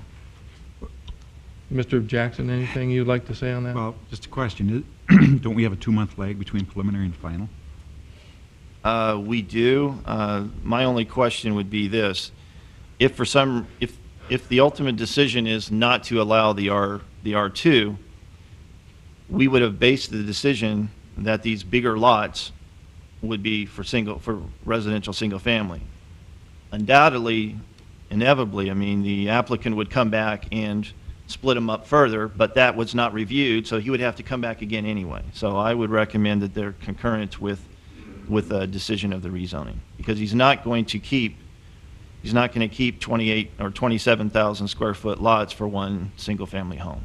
The economics is not there. So I guess my only thought is that our community needs more R1 and R2 lots. I don't know if it'll be here or not. Mm-hmm. But we'll choose next month to approve or not approve the zoning. But if we approve the preliminary today, that would save a month. I guess you could base a preliminary with maybe a contingency or at least an acknowledgement that if it's R1 and if the applicant decides to proceed forward with that we understand that those bigger lots will be further divided and we'll take care of that at final plat stage. The gross or the boundaries for the plat would stay the same. It's just that some of the lot configurations would be split up further. And I guess I feel comfortable with that, and I'll just ask Attorney Colling if he feels comfortable with that. If that's the case, then we could make a decision on the preliminary plat based upon the boundaries. But based upon testimony, if it doesn't get the R2, I don't think he's going to move forward with respect to the project. We actually, I think, already have this approved as an all R1. I think it had a preliminary plat for that already, where we went through, and I think there was 51 lots in it. So I think that already exists. But Ed is correct. I don't know that we would probably proceed with the project at just an R1 usage in there. It's just the numbers don't work. That is correct. I think it was about a year ago that we did that, so you'd move forward with it. Well, let me ask you this, Mr. Bogman. Is it your intention to develop this summer if this gets approved, whatever the zoning is? If this gets approved? Yeah. Would you be putting in water and sewer this summer? The plan was to do this at the end. This would be a late 14 project. After we got Pinecrest started, this is where we would come back to that one.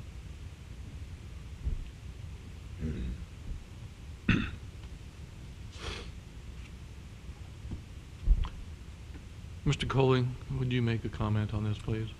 Mr. Chairman and Commissioners, I think that the design of our subdivision code really is that the major decisions about lot sizes and street placement are made at the preliminary plat stage. And then the final plat is basically a ratification of the design decisions that are made at the preliminary stage. So I don't think our subdivision code is really intended to approve a preliminary plat that may end up changing somewhere down the road. The real design decisions should be made at the preliminary plat stage. And I think my advice would be to hold off on the preliminary plat until those design decisions, like the zoning amendments, are really decided upon. That probably turns us into a 15 project, just realistically. I mean, it's almost May. So. Okay. Thank you, Mr. Bachman. Mr. Yes, Mr. Furter. One more. So do we have an approved preliminary plat for all R1 or not? We do. It's about a year ago. Just I went to so many different discussions and renderings on Washington 5th. After they get the approval, I met with Mr. Bachman, and they were looking at increasing or doing a different design. And then additional discussions occurred, and then they came up with the R2 rezoning request, and then with a R2 plat for it. I have no problem if you want to move forward on the preliminary side of it and state that, go ahead and recommend a decision on it. If they don't get their rezoning for the property, then it's probably not going to move forward. There's no reason that they can't have larger lots for an R1 zone. So there's nothing prohibited moving forward. R1 would still be consistent with the preliminary plat that they have in front of it. If that would delay their project a year, and if they were able to work things out and the commission approved an R2 zone next meeting, and that could keep them moving forward in 2014, then I would say go ahead and make a decision on the preliminary plat, because there's nothing prohibiting it at this point. Well, my question is, if we already have an R1 approved preliminary plat and we deny the zoning, they could still build the one we have already approved, not? They could move forward for a final plat for the R1 zoning, correct? Okay. Not so that for the wouldn't really R2. delay them. They could bring that preliminary plat back. They could come back Final plat. Mm-hmm. But that's not going to work for the R2 because the lot Right. sizes are too small. That's what I'm saying. If we deny that, but they could go back to the original preliminary plat where it's all R1. Correct. Okay. I guess my thought was if they can give us and the neighborhood enough assurances on the R2 layout, then we buy another month. by approving the preliminary today. And if we don't approve the rezoning, then it's, or not, they'll have to come back with another preliminary, I suppose. And, you know, keep us straight here, Mr. Colling, keep me straight. But I'm just trying to move these things along if there's something that we want. I have no objection moving forward on that if you want to make a decision on the preliminary plat. I mean, from staff's perspective, it's consistent with the R1 zone, it just has larger lots. So we were recommending approval based upon what they had submitted, based upon their preliminary civil plans that we have reviewed and conceptually approved. So I don't see a reason that you, unless you want to hold off on it, there's not a reason for you to not move forward with it if this would make it so that if they were able to work everything out, that they would be able to build this year, which we need more lots in this city. So it's your call. Mr. Colling, would that complicate anything? I mean, as far as, with a contingency in there, it's quite obvious that if the R2 does not get, R1 doesn't get rezoned to R2 on that the only thing that's been approved is a preliminary plat already for the R1. That's already there. So that doesn't hold up any R1 development that they've got proposed. That can already be done, if they so choose. The only problem I see is probably on their side that maybe they don't want to say, maybe they want to do the townhouses first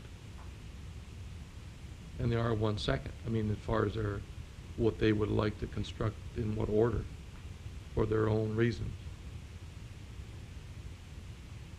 Well, Mr. President and Commissioners, I think the decision that you've got to make as commission is the design details of the plat, the locations of the roads and the lot lines. That's really what a preliminary plat is intended to do, is establish those roads and the lot lines that you have. If you're comfortable with the plat as it's presented with the lot sizes and the road configuration, then no, I don't think there's anything that would prevent you from going forward with approving the plat today. If, on the other hand, you're not comfortable with the lot sizes or the road configuration of the plat that is proposed, then it's probably something that should come back at a later time. Your comfort level on that, I think, is at your discretion. You know, there's nothing that would prohibit someone from building a single-family lot on, or single-family residence on lots that are designed as presented in the plat. I think as a practical matter, that's not going to happen. So, you know, in a sense, you're making your design decision as to how those lots are ultimately going to be zoned with the approval of the plat. Thank you, Mr. Colling. I think that gives me a comfort level of thinking that, I think, my opinion, we could pass on item 6, and I do believe they have another project they would like to do before they go in and start this one, and they knew that this rezone probably, I mean, they didn't know it was going through today or not, so I don't think 1 month on this is going to be a problem for them or us if we don't look at it today. So anyone else have an opinion on that?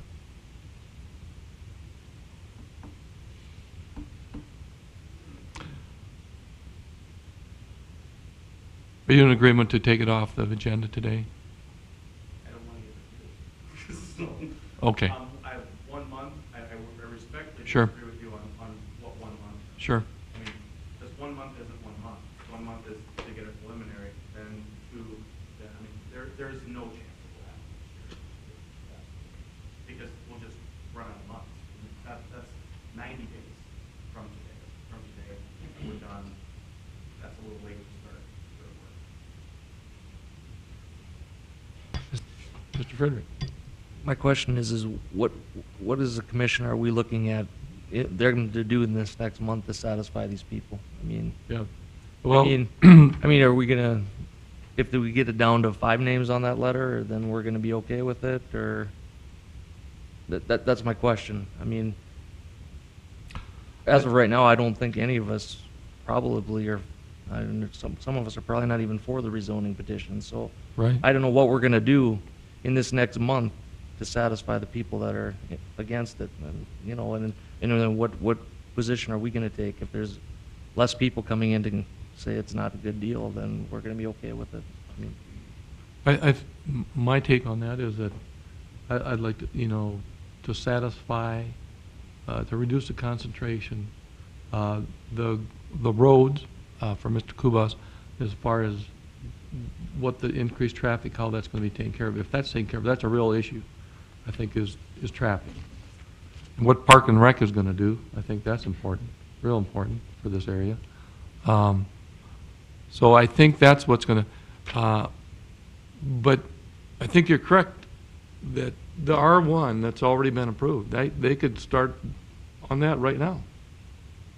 There's nothing holding them back from the R1 right now, but, so I'm asking the question, do you intend to do the R2 before the R1? I mean, what is your arrangement of this? It's one phase, but the plat we have right now, we couldn't do R2 on. So that's why we had to come in for a new preliminary plat. So, I mean, you're going to do one at the, you know, you're going to do them both at the same time. But I'm not going to go build 51 lots, or as it is right now, and then, you know, tear that up and start over and try to make it an R2. So it's really, it either is, you know, the project as a whole, or we have to rethink what we're doing, is kind of what it is. So it's not a matter of which goes first, they go together. But the plat that is currently approved, I can't do any R2 in. So, and if we can't do any R2 in that, then that would change the way we would look at the project. Because I mean, just to be perfectly honest, the economics don't work. And that's why my question is, if it's approved and the plat's approved eventually that you can do R2, you want to do the R2 first. You say you're going to do it all at once. R1 and R2, you're not going to start, this is a project you say you want to do all at once, but you have approval on R1 already. But not in the right configuration. I mean, Mr. Chairman, maybe I could clarify. They have preliminary plat for the R1 lots. Right. Preliminary, not final. So he could put up one house for the whole holistic thing, but they would still have to submit a final plat with the R1 configurations. What they're trying to do is, in essence, they're resubmitting another one to try to accommodate the R2. But if, you know, with respect to Commissioner Friedrich's decision, if there isn't a remedy to the situation, you can always go back and make a motion and make that affirmative decision today instead of prolonging it a month. But I wouldn't worry about the existing plat that's there, because it doesn't appear that that's going to be the case, that they'll develop it that way. They only have preliminary, and if it's not developed in the next couple of months, it's going to run out of its time period and it's going to be void anyway. So the question today is, do you want to move forward with the plat as it is today? If they decide that if they don't get the rezoning, they're not going to move forward with it, and the plat will be null and void in a year anyway. So, with all the ifs, I mean, it's fine. If you want to do a preliminary plat hearing and approve it with a contingency to facilitate the possibility of this being developed, because we're going from 30 days to 90 days, that's fine with me too. I mean, but I don't want to imply that this rezone is going to take place by doing that. And that should be very clear if we hear it and make a motion on it. you got to realize this is a preliminary plat and not a final plat. So, whichever way you decide to go. But in essence, Mr. Grimm? Well, I guess, you know, my thinking on the R2 is I understood that there was additional discussion, or some folks were torn on the R2. I mean, I would say that I would be leaning towards the R2 as an approved use. And so I think to stay in line with a reasonable construction schedule, allow for this to be a consideration. I think that we should hear the preliminary plat. I don't think it's a foregone conclusion. I think that there's some folks, at least some folks within the board, that are torn on it and would maybe need more time or whatever it is to consider it over the next month. But I guess I would suggest that we hear the preliminary plat, because I consider it a feasible or reasonable type of development. If we wanted to, you know, allow it to be considered for the next, for this construction season, I think it would still allow us the time, the 1 month for the folks who are still torn on whether R2 is a reasonable use. Give them that month to consider that. Right, I think that's the opinion we should take. Is it still being considered? Yeah. But hear it. Mr. Friedrich? My question for Brian, I guess, is if the zoning doesn't get approved next month, are you going to build the R1 the way you had planned originally? If the answer is no, then I think we should look at listening to the preliminary plat today, but. I wouldn't foresee it, that we would build it as we have a preliminary plat for it right now. So if we don't do the zoning next month, you guys wouldn't build that original plat? Probably not this year, at least. Okay. Some market conditions would have to So- change before we would probably move So you would forward. prefer we hear it today? Probably, yeah, if we have any hope of trying to get stuff in the ground this year. Mr. Chairman, what is Yes, our... Mr. Jackson. What do our subdivision regs say if we were to approve a preliminary plat today and the developer would go back and decide to redesign that, a different street layout and whatnot, can he come in with a different preliminary plat next month or the month after? If they do a significant change as determined by the community development director, then they would need to resubmit. In essence, their prior one, there would be null and void, that it would have to resubmit. And I look at that, if they change road configurations, that's a significant change. They need to come. I would agree. If they tweak some lot lines and the lots stay essentially the same, I'm not going to be terribly concerned. My question is there a waiting period or something? Can they come in a month or two later? Well, we've already looked at this. We already have the civils approved, and unless the change is going to affect the civils significantly, we could put it on the next meeting. So, because we've already done all the reviews, we've already got all the comments.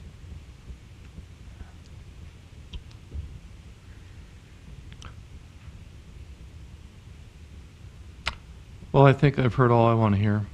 And Mr. Bachman, being you're at the podium, would you like to present a preliminary plat? Item 6 on our agenda is to consider a preliminary plat for the Washington 5th subdivision. The site is generally located in the northwest quarter of Section 2, Township 139 North, Range 96 West, south of 10th Street East and north of Franklin Street. Brian Bachman, Meyer Real Estate Group, just bringing in a new preliminary plat for our Washington's 5th subdivision. Free to answer any questions if there are any left.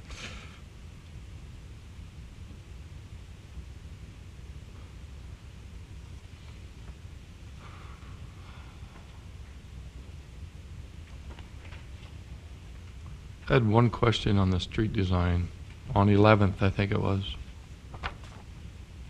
What you actually have, what is the width of that for sure?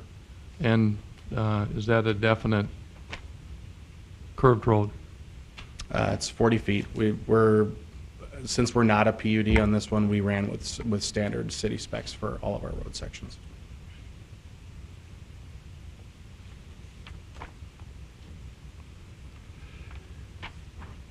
Any other questions or comments at this time?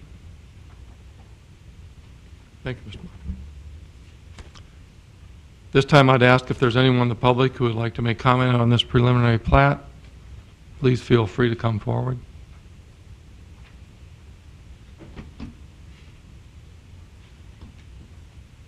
Mr. Chairman, Commissioners, again, I realize that this is just a preliminary plat, and although this may be premature, we want to get the information in front of the developer as soon as we can. When you're looking at the access to these properties coming from that single road, you're looking at 7, 8, or 10 unit buildings built in a row. There will be access issues requirements of the fire code that will be difficult to be met. Issues that we've dealt with structures built in Sundance Coves, issues that Mr. Bachman should be very well familiar with. I would just ask that he keeps those access issues in mind as he moves forward with the development of these properties. Some of these issues may in fact further limit the size of the apartments or the townhouses that could be built on that property. Again, we want to bring it forward at preliminary plat to make sure that they have more than enough time to recognize these issues and to build accordingly. Thank you. Thank you, Mr. Zito.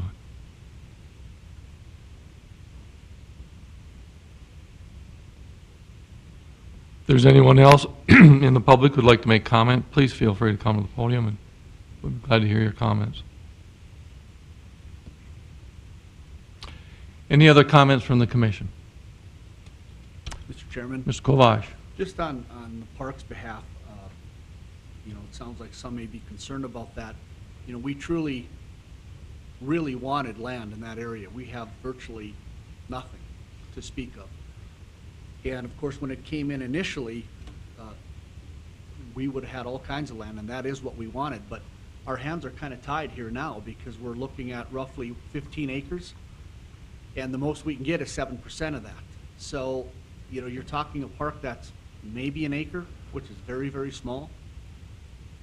So, I mean, could we take that? Yes, but, you know, I can certainly have James get in contact with Hillside Baptist and see what their feelings are, but that was our feeling. I'd like to see a large park in that area, but until we have a way to get that land, there's really no way of doing it, unless somebody's willing to donate it to us. Or we would have to go out and buy it, which, when you're talking prices that they are today, it's just not likely you're going to pay that kind of money. You know, a decent park should be probably around 3 acres. You know, and that's a big investment. So, you know, the idea would be for us to get it somehow, but with 15 acres, it's pretty difficult. Thank you, Mr. Kovash. Any other comments?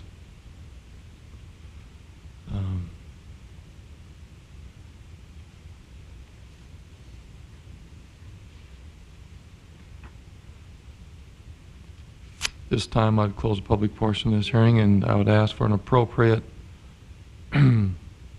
motion to reflect our intentions but not imply any further approval. Anything else? Mr. Chairman, I recommend the City of Dickinson Planning and Zoning Commission recommend approval of Washington 5th Edition rezone, replat, with the 8 conditions, staff recommendation.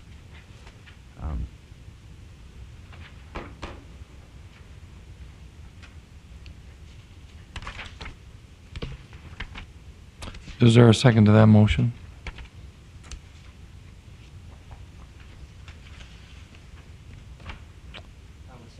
Mr. Frederick, second that motion. Is there any discussion? Being none, all those in favor of the motion signify by saying aye. Aye. Aye. Opposed? Motion carried. Thank you very much for all your time. This time we'll take a 5-minute recess. Item 8 on our agenda is a future land use map amendment, which is to consider an amendment for the future land use map of the Dickinson Comprehensive Plan from mixed use to commercial. The site is generally located in the northeast quarter of Section 21, Township 140 North, Range 96 West on the southwest corner of 33rd Street Southwest and North Dakota Highway 22. Site's approximately 38.8 acres. And at this time, I'd ask the party presenting. Please feel free to come forward. Good morning, Mr. Chair, members of the commission. My name is Dave Edquist. I'm with Holiday Station Stores. On behalf of the property owner and our partners, I think you described it. Preliminarily, what we are hoping to do is get a future land use map change from mixed use to commercial, and it encompasses 38.8 8 acres at the corner of Highway 22 and the new bypass. I'm certainly happy to answer any questions that the commission has. And This time I'd ask, anyone have any questions or comments for Mr. Edquist?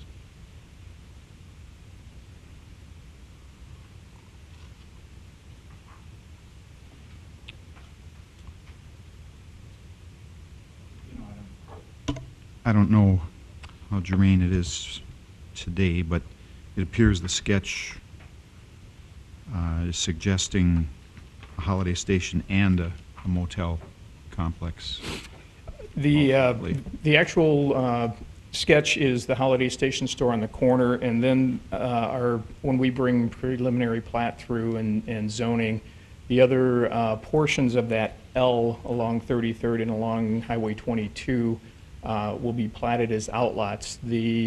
Our partners are working with a number of different potential users, from hotels to fast food restaurants for that area. And maybe for Mr. Catan, but we'll still see a zoning action and a platting action, correct? That is correct. The policy that I've established, and I would hope that the Planning Commission would concur, because this is the first time that we're doing comprehensive plan amendments, would be, instead of allowing that to be concurrent with the rezoning and plat, since we spent 2 years working on our comp plan and the rest, that this has to come forward in a separate meeting, separate from the other issues, not to get those issues intermixed or convolute the one with respect to the future land use map. They can get a recommendation, then next month they could come in with a rezoning and preliminary plat consistent with the amended future land use map. Thank you, Mr. Catan.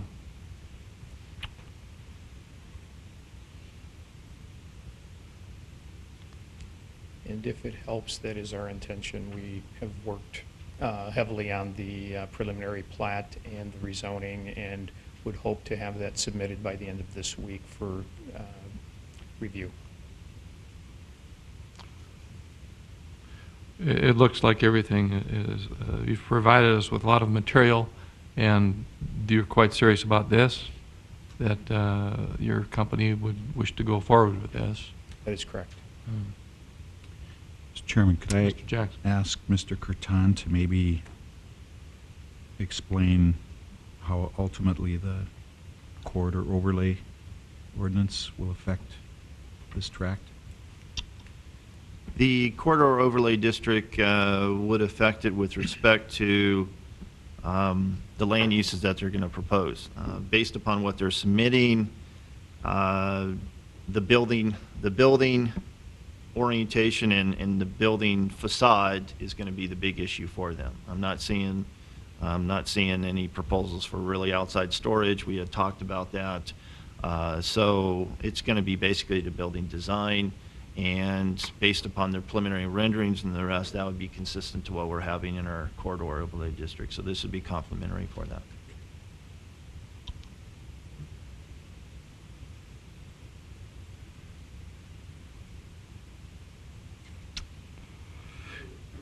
Any other questions or comments at this time? Mr. Chairman, I have one comment. Nothing in regards to the future land use map amendment, but the access that's shown on Exhibit B on Highway 22. I just hope we're coordinating with the DOT. You know, they have their spacing requirements, especially as 33rd is now a signalized intersection, and so we're far enough south away from that intersection that we don't have to come back at the final plat stage, or down the road and move that access. May I offer a comment to that? Sure. Oh, yes. We have been in contact with the DOT, and in fact, our access is actually further south than what they have approved so far, and that will be shown, I believe, on our preliminary plat. So I hope I assume that it will all be approved, and that there won't be any issues with that.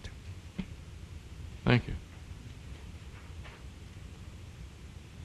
Any other comments or questions at this time? Thank you very much. Thank you very much.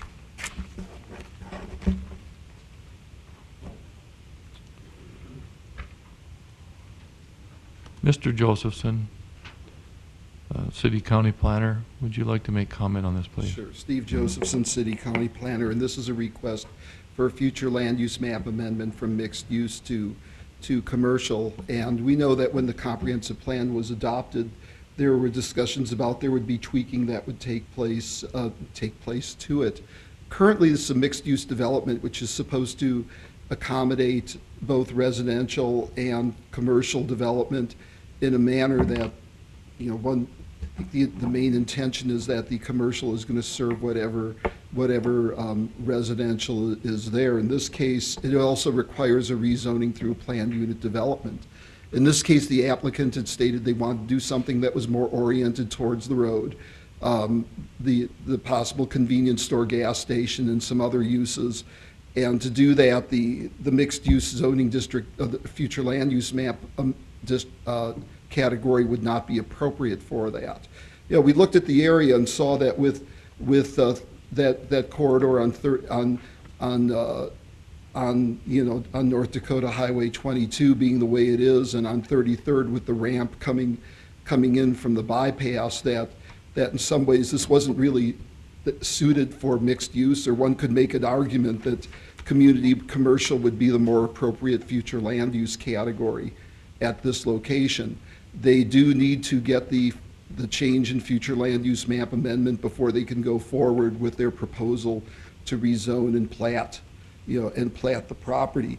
We also, in the analysis, used a number of factors that were in the comprehensive plan to analyze this, and that's presented to you on page 3 and 4. We also find that what they're proposing to do is with commercial to the north of there, and what they're proposing is that the commercial, a change to commercial future land use map designation is appropriate at this location, and staff recommends approval. And I'm here to answer any questions you may have. On this specific property, if this was, gone through with an amendment, how much did you look at adjacent properties across the highway, north, south, east, kitty corner? I looked to the north. I looked to the north of there, and the property to the north of there does have a future land use category of commercial. Okay. And, it's not to have commercial at that location is really, it's not inconsistent with development pattern at major intersections. So, but yeah, we do look at what's in the area, and the parcels immediate to the north have a future land use map designation of commercial. So we don't see that there would be a conflict in that change. And you're speaking also for the county, right? Yes.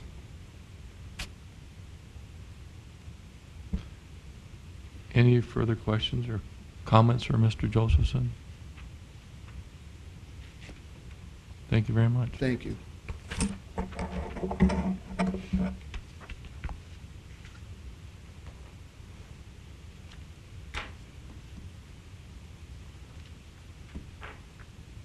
At this time, I would ask if there's anyone in public, this is listed as a public hearing, that would like to make comment on this. This is a future land use map amendment is what we're talking about. Make it clear we must amend our FLUM plan that to do in the future a zoning change for usage on this property. If there's anyone would like to make comment, please feel free to come forward. Anyone else from the commission wish to make comment?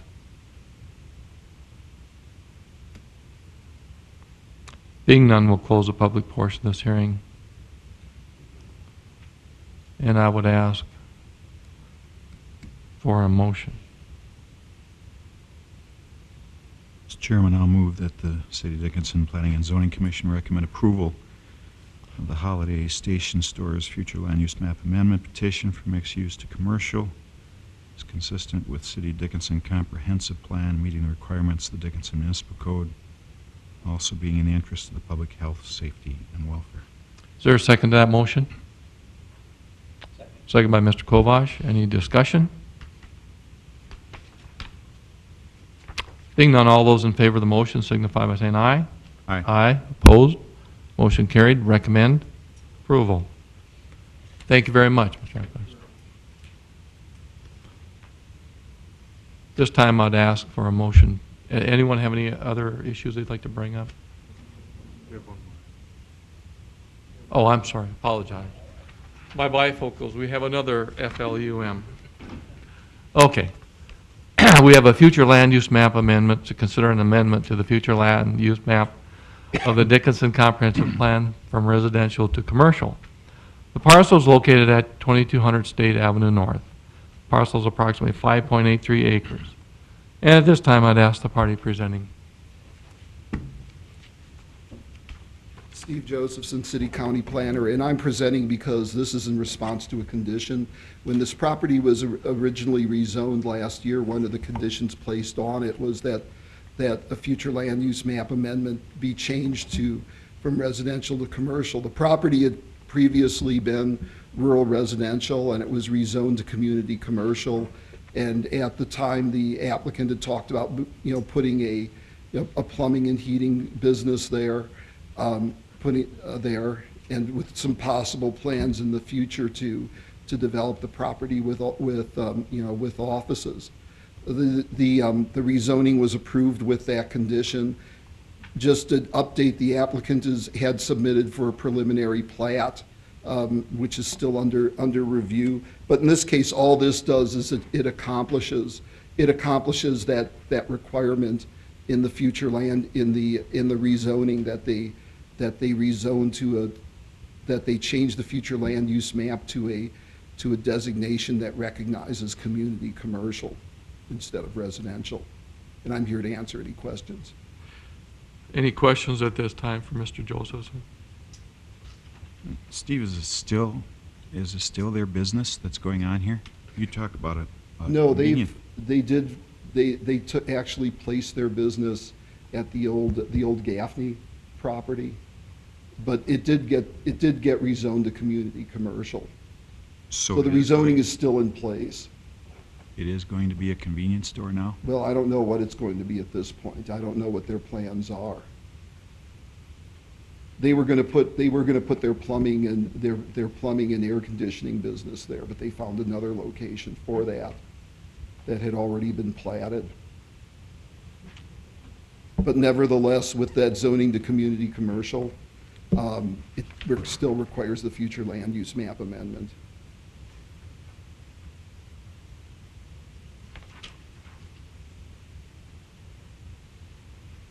Hey, Steve, I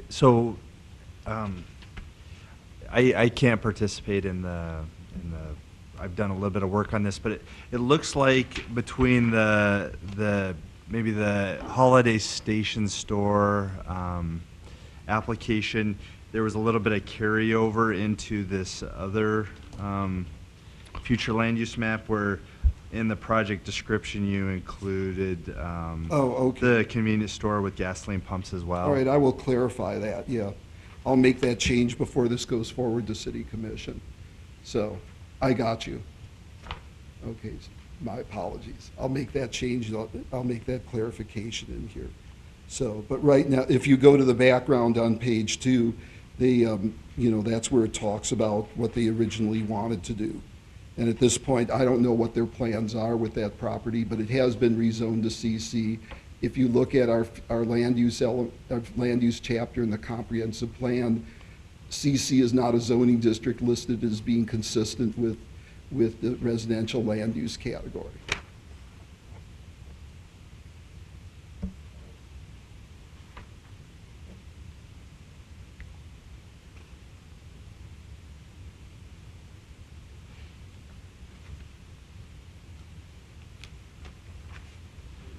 Mr. Josephson, you're recommending this? I am recommending approval.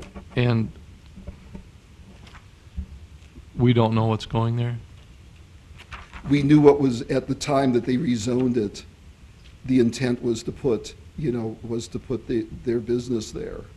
But at this time, we don't know what's going there right now. It would be whatever is, whatever could be, it's going to be restricted to the CC zoning district, but also to whatever developable land there is, the land there is in order to accommodate it.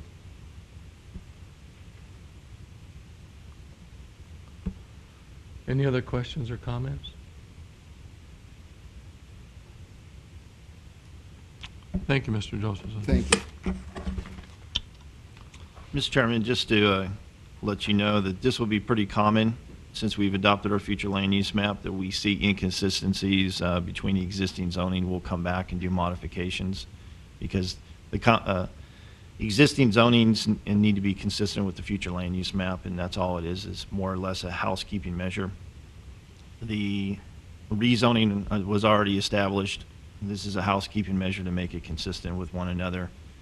That's why we always say that just because an applicant comes in with a rezone request and says, I'm going to do this, you've got to evaluate it on all the potential land uses, not just that, because there's no requirement that they have to abide by that unless it's a planned unit development where you specify the land use. Well, I think it's good to see that we're following our future land use map. I mean, I think that's really appreciative that we're going through that process. This time I'd ask if anyone in the public would like to make comment on this. This is a public hearing on this future land use map amendment. Please feel free to come forward. We'd be glad to hear what you have to say. Anyone from the commission wish to make further comment? Yeah, I'll just... Mr. Grimm, he's going to opt out of this one. Yeah, my firm has done some work with the preliminary plating for this project, and so I will not participate. Okay, thank you. And we'll close the public portion of this hearing. At this time, I'd ask for a motion. I'm Mr. sorry, Chairman, Mr. just one Joseph. other thing, and I know you asked this of the previous one. You had asked before about the future land use designation on the other corners. In this case, on all three of the other corners, the future land use map amendment is commercial. Okay. So it's not going to, this is consistent with the development, with the proposed development pattern and future development at that intersection. Thank you very much. Mr. Friedrich, would you like to make a motion? Yes, I would move that the City of Dickinson Planning and Zoning Commission recommend approval of the Hout Future Land Use Map Amendment Petition from residential to commercial as consistent with the City of Dickinson Comprehensive Plan, meeting all the requirements of the Dickinson Municipal Code and also being in the interest of public health, safety, and welfare. Is there a second to that motion? I'll second. And a second by Mr. Jackson. Any discussion? Being none, all those in favor of the motion signify by saying aye. Aye. Aye. Opposed? Motion carried. Recommend approval. Thank you very much, Mr. Josephson. Thank you. Anyone else have anything else they'd like to bring Just forward at this time? one thing, Mr. Chairman, and I know we're going to go into our sign ordinance here, so today's not the day to maybe get into this for very long. Sure. But in the last two meetings, we've had two requests now on the west side of Highway 22, north of town. I think it'd be really good for this board to find some time, maybe at the next meeting, to talk about how we see that developing. It's going to open up development. We got 1.5 miles there that is virgin ground right now. There's nothing there. 2/3 of it could come into our urban service area. We've talked before about strip development, and are we okay with that or not? I just think before we start getting more requests, because we'll get more, I just think it would be good to take 10-15 minutes at the next meeting and talk about how we see Highway 22 going north, how we want to see it developed before we get all those requests. Thank you very much, Mr. Jackson, for your thought. I agree with you, and I think everyone else does. And we could easily do that before the next meeting or after. I think we should plan for that, if that'd be okay. Mr. Corton, do you think that would be, we've got a light agenda for May? I don't know about a light agenda. I think it's comparable to what we have here. Okay. and then a continuation, it could take Sure. a while with respect to the rezone. Mhm.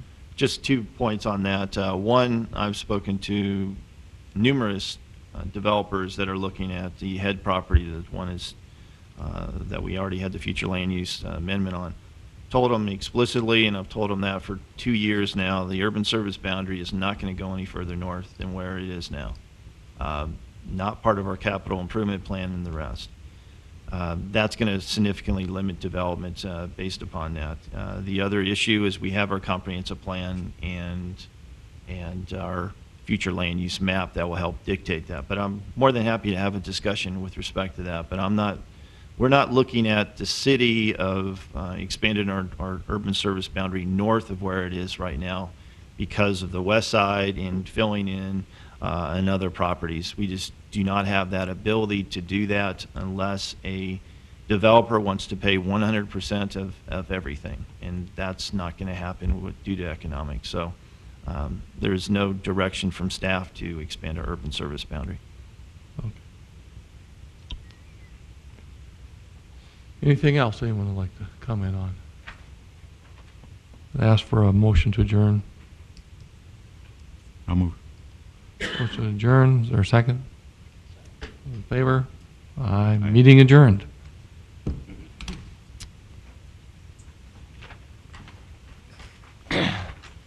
Mr. Colling? Any comments? We do have a work session, Mr. President. Do you want to take that now? We'll do that now. Yep, we're going to take a couple 2 minutes, 3 minutes by the clock, and we're going to do a work session. Session on advertising, billboards, signs. Mr. Corton, I'll turn this over to you. I put up a map for you from our last meeting. I wanted to graphically illustrate our existing signs or billboards that we have in and around the city and the ones that are proposed. The ones in red, if you look at it, those are existing billboards. The exact location, it's a little off, but I was driving and doing a windshield survey, so it's close to where the billboards are located at. So I went ahead and circled those, approximately 50 of them in and around the city. And then the ones in blue are proposed. That's by 3 different sign companies that are proposed billboards. And you could see where they would be in relation to the existing signs that we do have. So I just wanted to provide that for you so you could at least see the number of billboards that we would have with respect to if we allowed all of them to be approved as of today. Some of those would not be able to be approved based upon the revised ordinance that shortly I'll have Matt go through and talk. But I wanted you to be aware of just the number of total billboards that are existing and ones that are proposed at this point. And with that, I'll turn it over to Mr. Colling to walk through our proposed ordinance based upon the direction that the Planning Commission has submitted. Just to give you an update on our process of where we're headed on this, our current sign code, as we have interpreted as staff, prohibits the construction of new billboards within the zoning jurisdiction of the city. We did have some applicants for outdoor advertising signs submit applications, and they obviously disagreed with the interpretation that staff had made. They have appealed the denial of those billboard applications, and we're working through the process on that and setting up a hearing for that to be heard. In the interim, Mr. Corton led us through a process of revising our existing sign code.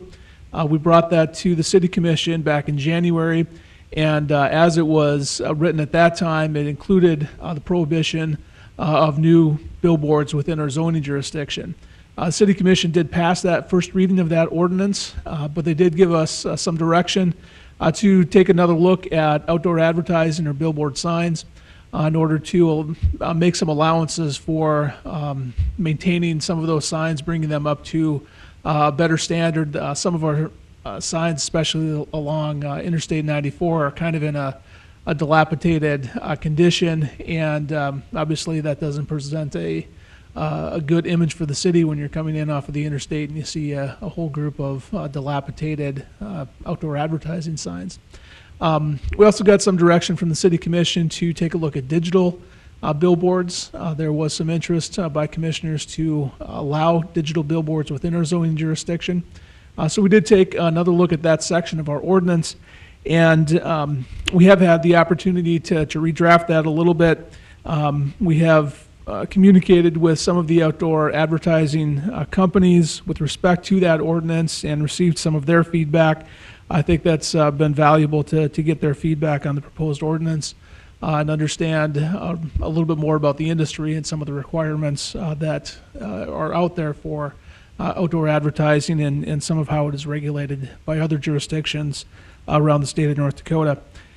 We do have a draft ordinance that we will be presenting to the City Commission, but to give you sort of the outlines of that ordinance, it would allow billboards within the zoning jurisdiction of the city.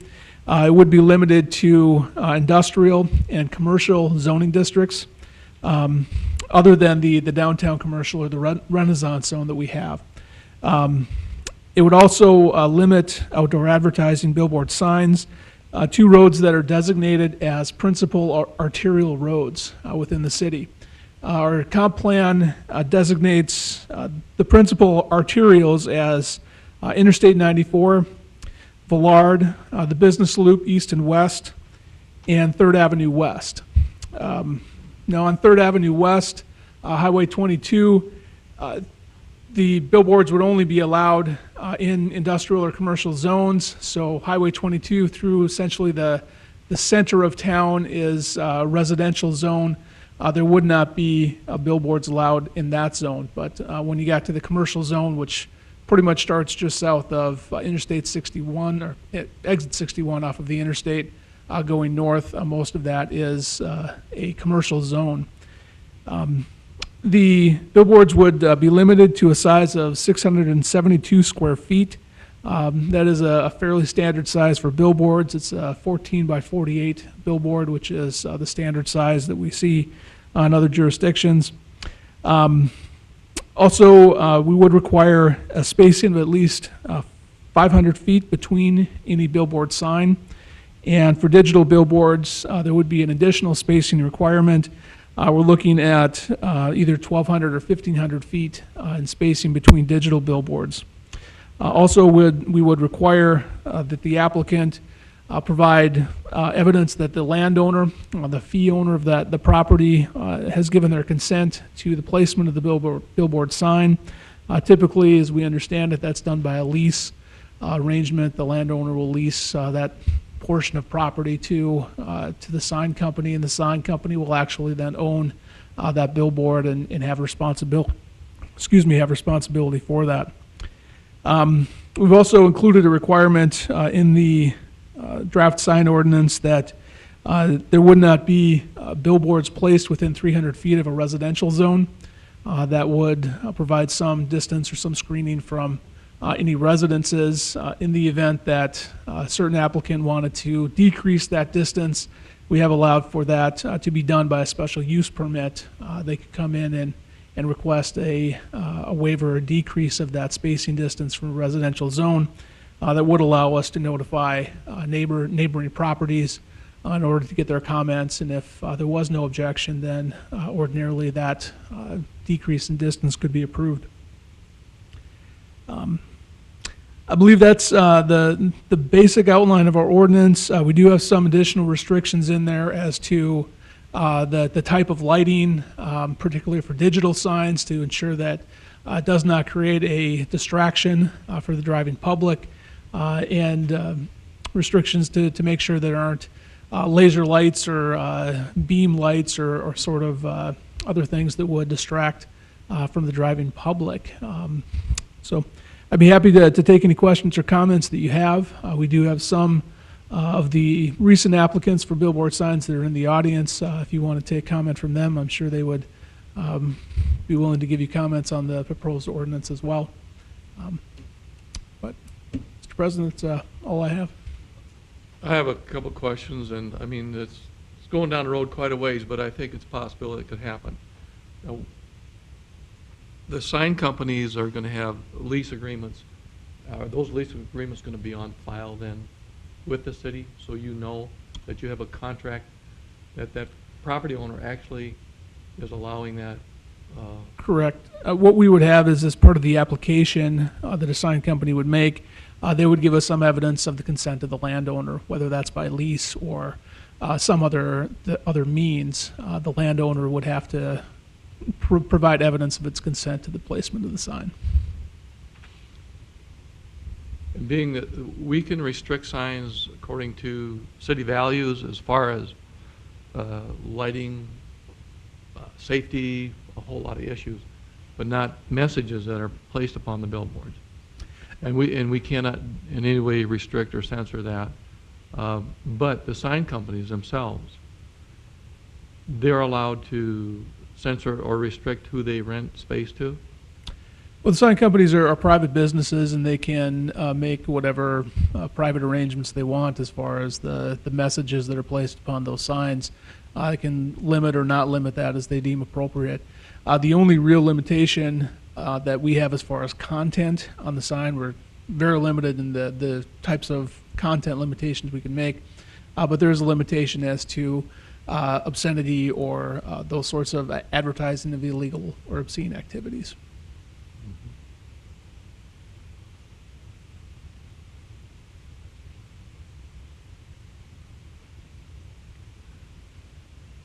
I'm sure Mr. Coleman wants to hear from you. It sounds like the only limitation we'd have on number would be the spacing and the zoning and those kinds of things. Otherwise, no limitation on number. That's correct, yes. Mr. Golding, as far as spacing goes, if we went to a 1,500-foot spacing or whatever number, that ordinance still can be revisited and changed in any direction, but those existing signs that are already there can remain. Say there's signs out there that are now 500 feet apart, and we decided that maybe it'd be better to go to 1,500 feet and a number of signs. That those that are already 500 can stay, but any future ones would have to be 1,500, or a number, whatever it is. Mr. President, there is a section that we deal with non-conforming signs. There are a number of signs within our jurisdiction that, when this ordinance is passed, will become non-conforming signs. They don't meet the requirements of the code as it potentially will be adopted. In that case, those legal non-conforming signs could remain in place. They could change their copy, could be repaired to make sure they're in a safe and a sanitary condition, but they could not be enlarged. They could not be modified or reconstructed in any degree that would extend the degree of their nonconformity. If those signs were brought into conformity, then they would go through the normal permitting procedures that we would have within the code, and those could become then conforming signs to the current ordinance. And if those signs are sold, is the non-conforming use go to the owner of the sign company or the? So long as the sign is in continuous use and doesn't become abandoned for any period of time, then it could remain as a legal non-conforming sign. We would encourage the owner of that sign to bring it into a conforming status, but it would remain and could change its copy regardless of the change of ownership. And in the ordinance, is there a time usage that's, makes it non-conforming to the ordinance? That how much time is there if a sign is not being used? For an abandoned sign, I believe it's 180 days. If it's not used for a continuous period of 180 days, then it would be an abandoned sign. It could not be reused or rebuilt on a non-conforming status. And that non-use has to be based also on a lease agreement. Say someone signs a lease for a sign for 20 years, but the sign, the message is no longer there, but they're paying a lease. Well, it's an abandoned sign if it's not used for an advertising purpose for 180 days. Okay.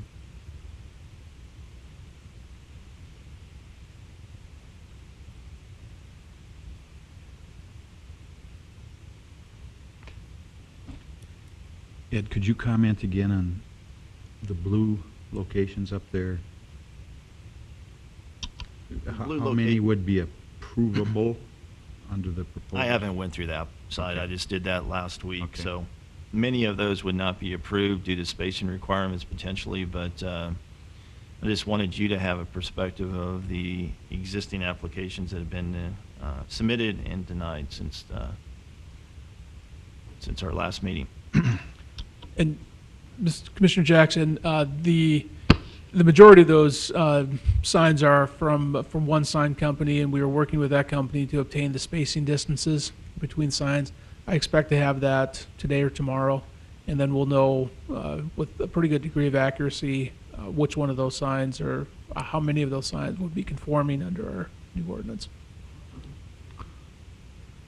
Mr. Colling, is there a number of signs or number of billboards? I know someone here had mentioned at one of our meetings that they came up with a number. They told us that was 44 signs allowed in the Fargo area in their jurisdiction, and that under approval, that sign could be moved to another location, but the number stayed the same. Is there a number in this new ordinance? No, there is not. We don't limit the number of signs. It would only be a limitation based upon the spacing of signs and zoning jurisdictions that they could be in. Thank you. Mr. Colling, so I think I got a general idea of the ordinance, but I guess what would the permit or what would the permit process be? Would that be a special use permit or a sign permit for each? It would just be a signed permit that would be handled administratively through Mr. Corton's office. That is the procedure we generally go through currently for our signs. It's just an administrative permit, and if the permit application conforms with the requirements of the sign code, then the permit can be issued. It doesn't require a public hearing or anything like that. The only public hearing that we would require under this proposed ordinance is if a sign wanted to decrease the spacing distance from a residential zone.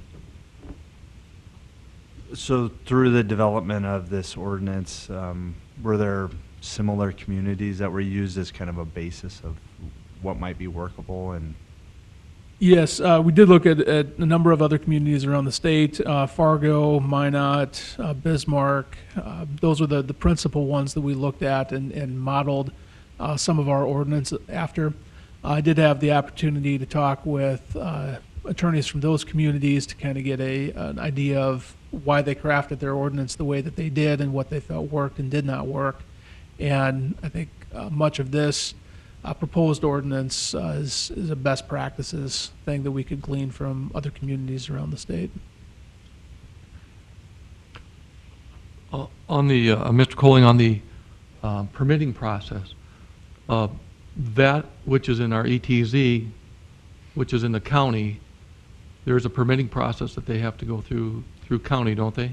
Yes, any of these signs are structures, particularly the billboard signs. They're fairly large structures when you're talking about a 672-foot sign that maybe 40 or so feet in the air. It's a significant structure. It requires a building permit. The city only issues building permits for properties within the city limits of the city. So we would issue that building permit along with the sign permit. For properties in the extraterritorial area, we don't issue building permits in the ETZ. That is done by the county. And an applicant for a sign would have to acquire a building permit from the county in order for us to permit that sign within city limits, or within the city zoning jurisdiction, rather.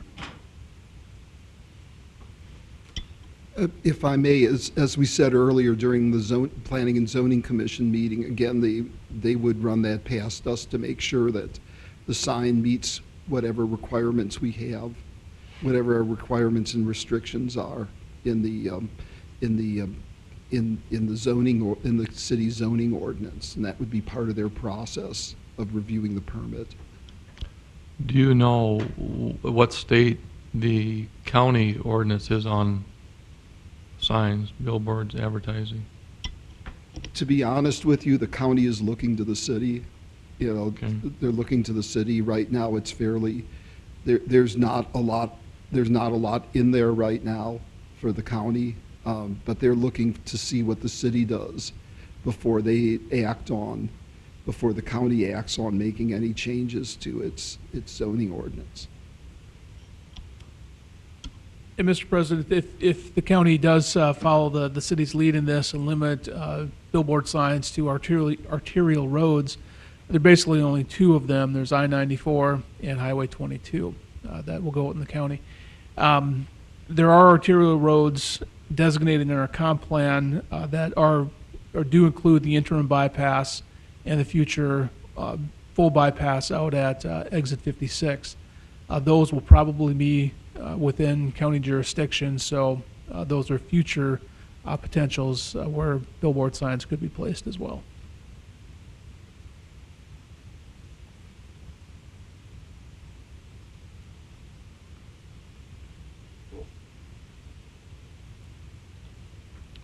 You know, it seems to me that time is here to move forward with this. The only thing I find myself still wondering about is limiting the number of signs. And I'm curious as to why you guys are thinking we shouldn't do that. I didn't get a sense of direction, or at least a consensus from the Planning Commission, so that's why I left it open-ended. If that's the direction that you want to do, then this is the time to bring that forth and to cap it with whatever total that you see, that you would like to see. I guess I'm still interested in that. I'm interested in also, my feelings are that it should be capped. It should be very restrictive. The spacing should be 1,500 feet at the minimum. And I'd ask Mr. Josephson to make comment on it because I never use the right terminology, but I'm involved in an area where I have another home where they're redoing a night sky ordinance. It's a dark sky ordinance sky that ordinance. pertains to like street signs. Right. That pertains to the signs, you know, Signs. on the street and parking lots and so on, where the height of the sign, the height of the light is restricted and the light is fully shielded so that the light comes straight down instead of going off.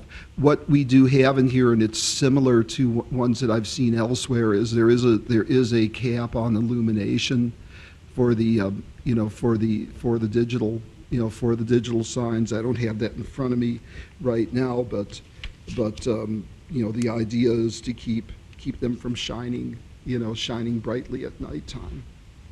Well, We have to abide by that. And that's my biggest concern with signage is lights. I don't believe that lights should invade anybody else's residence whatsoever. And they're actually making us change our lighting through that whole area to comply with the new ordinance. And you can actually go out and see the stars and you don't have light shining in your eyes. There's no reason to have a billboard light shining up into the night sky. There's no reason to have a light shining on anything else but that particular billboard. And you can direct light in that way. That's my biggest concern, is lighting. As far as my personal input here, that's my biggest issue, is lighting. There's no reason to have lights shining on somebody else's property.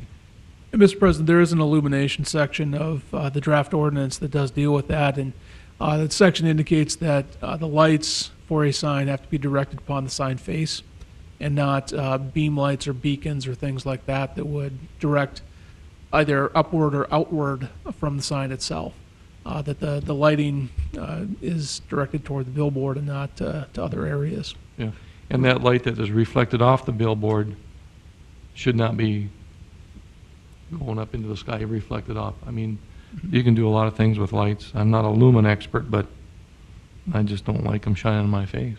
I'm just looking at page 17 here, and that's where that section is, and there's a provision in there that says that the light is not, it's supposed to be effectively shielded so as to prevent, I'm reading from this, beams or rays of light from being directed into any other portion of the public right-of-way or into any portion of adjacent properties, and the lights are of an intensity that does not cause glare, impair vision, or otherwise interfere with motorists.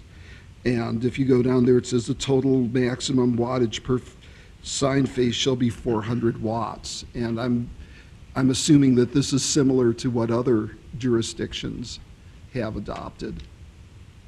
And I think we ought to include it in not just motorists, residents. I mean, we're going to be interfacing here with what the county wants to do, and I don't want a light out here on the highway shining on somebody's ranch or farm either. There's no reason for that.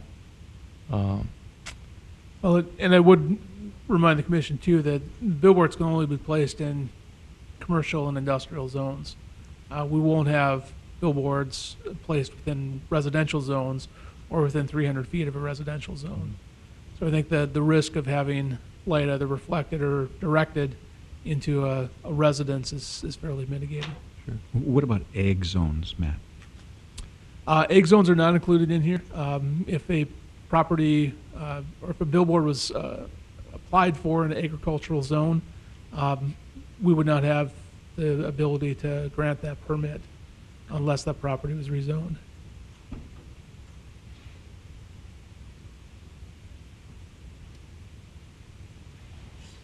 So Matt, so currently there's a moratorium on a new signs, is that?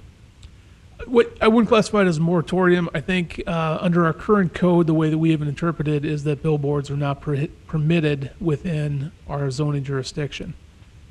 Okay, and then so how would that so how would that be different than limiting the number? So currently we're not allowing it. So we're saying the current number is what we allow. Saying we would allow a particular number, would that be very similar ordinance to saying we're not currently allowing it new? Well, I think we look fairly carefully at that issue of limiting the total number of billboards. The only community I could find within the ordinances that we reviewed anyway that limits the total number of billboards was Fargo. I talked to some officials in Fargo and just to get their experience of what it was like to limit the number, why they did it, and never got a real clear response as to purpose or anything like that as to why they limited the total number or why they used the number that they did. So it's other than just sort of pulling a number from the air and saying we ought to have 44 or 56 or 82. It's difficult to come up with the rational justification for a number. It's much easier to say, we want billboards to be 500 feet away from one another or 1,200 or 1,500 away from one another for issues of spacing and visibility and not creating distractions, but creating a total number is kind of it's a little bit arbitrary as to deciding what that number ought to be. The other indication that we did receive from some of the people from Fargo is that when you create a top number, it has the effect of sort of artificially inflating the value of what those billboards are. It's similar to what we see now with liquor licenses within the city. When you limit the total number, the value of those licenses goes way up because there's an artificial limit on the number of licenses that you can issue. And with a different sort of requirement, it's a little more rational justification for spacing requirement and doesn't have the effect of artificially inflating the value of the permit that you issue. That's why I asked the question about the blue on this map. If our spacing and other requirements means that 80% of those wouldn't get approved, I might think differently. I don't know. But as far as the arbitrary nature, I suppose it's going to be the only thing that wouldn't make it arbitrary is to choose the current number. How justified that is, I don't know, but it takes some of the arbitrariness out of it. And I would also be open to, if our jurisdiction extends 2 miles or something, then I don't know how you'd write the ordinance, but, maybe that increases the number that we would allow. subject to spacing, et cetera. Mhm. I'd be open to that.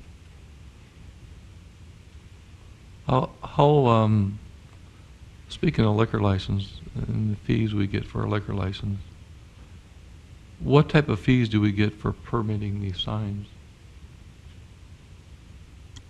Mr. President, I don't have a copy of our fee schedule in front of me. Mr. Corton might know better than I do what the permit fee is. It's nominal. It's based upon the total cost of the sign, as we would do for any other building permit. They provide us with a calculation of what they feel is the total. So $20,000 to $30,000, and a percentage of that would go. So it's a very nominal fee. Is that fair? You're asking the wrong person. Mr. Kovash, is that fair?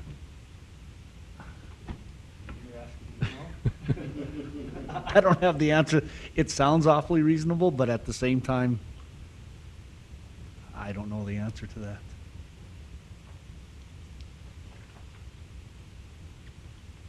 I guess what do other jurisdictions do? I mean, do they have other fees? It's pretty standard that they do with respect to that. It just depends on how they want to do that. If they want to, any justification that you have for your fees, you just got to provide a methodology for that, either hourly times for reviewing it, percentage of the total cost, and then other ways of calculating that. But the fees for these are, I think, only a couple $100 for a building permit for it. Mr. Chairman, just, I guess, my personal opinion, and I might be the odd man out, but I guess I'm not one that's so opposed to signs. I think the spacing, whatever we come up with, obviously is going to limit the amount of signs that can be put up anyway. When it comes to digital signs, personally, I think they serve a purpose. I think all signs serve a purpose. I may not, a lot may not agree with that. I'm much more interested in making sure that the signs we've got or the new ones go up look nice. But as far as, I use them, and I really don't have a problem with them. But I think we need to figure out what the spacing's gonna be. I don't know if I really like the idea of saying, okay, we're gonna have 50 signs, period. I think that's why we have the spacing, and it'd be interesting to know, like on Villard, for instance, if we had 500-foot spacing and then 15 for digital, how many new signs could actually go up? I mean, I don't expect you to necessarily get that information, but it would be interesting to know how many you could actually add to what we currently have. To give you an example, we have the West Villard, the West Villard overlay district that we recently adopted. It came through, I think, about 4 months ago. To deal with the residential and commercial that is right along West Villard. So where that ordinance starts, which is just west of where Highway 22 is, all the way to State Avenue, every single new permit would have to be a special use permit because it falls within that radius. So then it's a condition. Then it would be based upon the neighbors, their concerns, the compatibility that you have with that. So that's a difficult number to do. The only ones that I could give you would be ones that specifically would meet the code and be an ministerial review and permit for that. And those would probably be the East Villard and the Business Loop, and potentially some of the ones that are north of Highway 94. Those would probably just be ministerial, be reviewed in-house because we don't have residential districts that are within that 300-foot radius. So. And the ones in residential, I mean, that's going to take care of itself because, I mean, you certainly are going to have some that are absolutely not going to want it, and they're likely not going to get approved. Are you, all the signs you have, are they on-site, the ones you deal with, or do you have any off-site with your business? Do you have any No, off-site? they're just on-site. They're all on-site? Mhm. And there's nothing wrong with it. People should have on-site signage for their businesses. I mean, beer, wine, whatever, right? That pub up on Baker should be able to have a sign.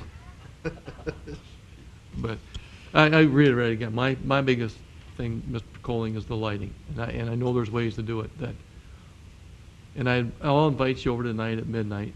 I'll have wine and coolers and cheese. And you can see the lights coming from the church parking lot, shining in our neighborhood that serve no purpose. That, you know, they don't have to shine on the whole neighborhood. You know, they're nice people, but they're no respect with their lights. You got to send them a note. Yeah. But that's my biggest, is the lighting. I mean, really. And maybe the spacing, we should start out at 1,500 feet. We can always come back to this ordinance, always, can't we? And change it. Ratchet it down to more signs based on spacing than on numbers. I think the way you explained it was very, you know, reasonable way to see it, that, yeah, the spacing is going to limit the numbers, along with which corridors we're going to allow them on. There's only can be so many. And, but I think to fine tune it, we can start out at a, I mean, this is my opinion, start out at a larger spacing and come down. Those that are already spaced 500 feet, they're allowed to stay there forever, right? As a non-conforming use. Mr. President, I think that's right in the main. To give you some idea on numbers, if you have a 1,500-foot spacing requirement between digital signs on any mile of street frontage, it'd be a maximum of about 3 signs in a mile. Maybe go to 2,000. Well, you can choose numbers however you want, Yeah. I guess. With respect to coming back and revising the code, certainly ordinances can be revised whenever the commission wants to revise them. I think code sections, they take a lot of work, and my preference would probably be to be able to establish clear rules for both ourselves, for city staff, as well as for the industry, so that everybody sort of knows the rules of the game going forward, and we're not continually coming back and rewriting ordinances and changing rules as time goes on. The clearer that we can be up front, I think the better it's going to be both for the city and for members of the industry. And the other thing I think we need to keep in mind with the digital signs, and I think I'm fine with the digital signs done right, you're going to accommodate a lot more advertisers. You know, you're not putting one motel up there for 3 months or 6 months or whatever. You can accommodate almost an infinite number of advertisers. So if you equate that to how many billboards do you need to service business, to me it should be a heck of a lot less. Oh, yeah. Would the one fellow say every second or 3 seconds or something? Whatever it is. 1 second. I can't drive that slow. So, but it is. You're right there. I mean, and they're fine. I mean, personally, I think we're all giving our opinions. That's fine, but the lighting has to be such that it's not, you know, if that's meant to see when you're driving down the road, fine. As long as they're not every 100 feet or whatever. I mean, it just becomes, then it does become, and without saying, I think I'm correct on that, that the traffic ordinances are very clear about what cannot block, or the view of a traffic sign, a warning sign, a caution sign, a stoplight, a stop sign. That's very clear on what the visual has to be on that, isn't it? It is, Mr. President, and the ordinance would provide that any of these, whether they're on-premise signs or off-premise billboard signs, can't detract from directional signs or official signs the city would place for traffic control and that sort of thing. You know, most of these billboard signs, they're 40 feet in the air and they're 672 square feet, are not going to really conflict with a stop sign that is placed along the side of the road, or lighting that's a stoplight that's placed on the road. So there shouldn't be the opportunity for conflict in those sorts of things. There is a provision on hold time for the digital signs as well, and it's a minimum of 7-second hold time. So one particular advertisement would have to be stationary, static on the sign for at least 7 seconds. I wouldn't allow for the sort of flashing signs or moving signs, video, things like that. Does that ordinance refer to all digital signs, or is it just business signs or certain groups? Is it all signs? That would be for any digital billboard out there. Okay. In a digital billboard, we've got the maximum size limit on that, don't we? Correct. Do we have a minimum? Minimum, we call it out, if I recall right, 200 and something square feet. I think it's 280 square Yeah. feet is the minimum size. That's not including the dressing. Some of these signs we're talking about doing dressings on billboards, to make them I look more don't think we have aesthetic. to worry about the minimums in this case. Okay. Yeah. Mr. Kovash, how much would you lease your property for a sign there? What you gonna get for a lease on a billboard? You know, A little large. I've heard numbers. I mean, I don't know, but I think that's negotiated. I think everyone is different. But I've heard figures, and I know of things that have come across and what they're paying. I kind of hate to say that amount. Sure.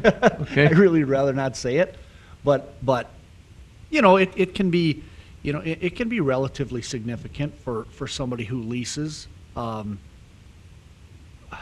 know, especially if you sign a 20, 30-year lease. I mean, it's basically, they're doing nothing. They're just getting that monthly income or annual, or however they decide to do it. But yeah, I'd rather not say the amount. I'll say. We have a Okay. sign on, that's right next to the La Quinta. Sure. And that just renewed. Prior to that, it was $800 a year. And it renewed to $2,400 a year. $2,400 a year. Yeah, and it's a two-sided sign right on the interstate. I mean, that's what we get as a lease for it to be on our property. So, has there been anything factored into the cost to the city or the county to monitor to whatever sure the ordinances are being followed? Is there a minimal cost? Because we're taking minimal cost for permitting? Mr. President, you're referring to code enforcement? Yeah. We do have code enforcement staff. We have not specifically broken out a cost for sign code enforcement. I certainly have not. I don't know if Mr. Corton, I don't believe we have as a city at all. But it would be part of our regular code enforcement efforts, whether they're directed to signs or property maintenance or anything else. Do you think we're sufficiently reimbursed for what code enforcement we have to do now, or are we're lacking behind? We haven't, to be quite frank, we're still dealing with life safety issues. We have not been enforcing or have had time to go through and enforce a lot of our sign provisions. There's many existing on-premise signs, I'll say, that are non-conforming due to flashing and so forth. But that will be something as things slow down and we have more staff, we'll address those. But we're dealing with life safety issues as a higher priority at this point. So Your taxes pay for that. So. Yesterday I realized that. So you're Today's the subsidizing. start of another year, right? Yes. So, yeah, it was very, evident that my taxes pay for something. But, well, along with that, Mr. Colvin, do you think then, with recommend approval of the new ordinance, that then, is it going to change anything other than allowing billboards at a certain spacing in certain places? Is it going to change anything as far as cleaning up the signs that are non-complying and the issues that have been there that have been gnawing on people since Mr. Karski was here? Yeah, he gnawed at him for years, and actually had, he worked to try to get things changed, but it was difficult without code enforcement. Mm-hmm. And we don't have the sufficient funds to do that, apparently. Well, we do. It's just diverting attention for other matters. And, it's however however we want to do that. I mean, it's something that I have on my schedule to do, and it's just, right now, you have 40,000 things that are being pulled at within your department, and which ones do you deal with the most? So eventually we'll get to that point, yes, and we'll start addressing. I think probably the biggest issue is something that we need to come to some kind of a decision would be the temporary signs that we allow all throughout the city that end up being permanent, that are strictly prohibited by our code, no more than 30 days a year. But Yeah, I brought that issue up 2 years ago, and it was kind of like, well, yeah, but we kind of like them. So, that's another issue. So, but I think we're getting way off the point here. Well, I mean, my viewpoint is if we're going to do this ordinance, and these sign people are going to, it's written, and they're going to have to put up nice signs.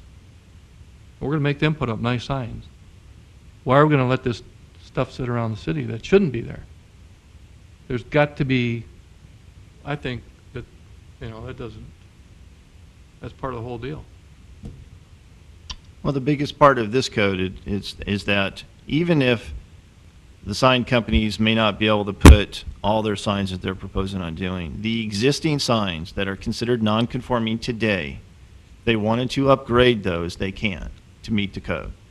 So there's an incentive there for the sign companies to increase it. Many of the static signs may become bigger or, be improved that today they couldn't do because they would be enlarging it, and that would be beyond, that would be prohibited per code. So, they may not go static even if they had the spacing requirement. Doesn't necessarily mean that they're going to go to digital. They may stay static, but they may be increased and improved upon. We have some that are on poles, like 4 or 5, 6 poles, that may become monopole static signs like you see along the interstate. That's an increase. They look better with respect to that. So the key is that all the existing signs, for the most part, other than the ones in our Renaissance zone and some of the other ones, would be considered conforming signs, and they'd have the ability to increase, and only a small number of the existing signs would still be considered non-conforming, where they would not be allowed to increase. So based upon that, there would be an incentive for them to increase.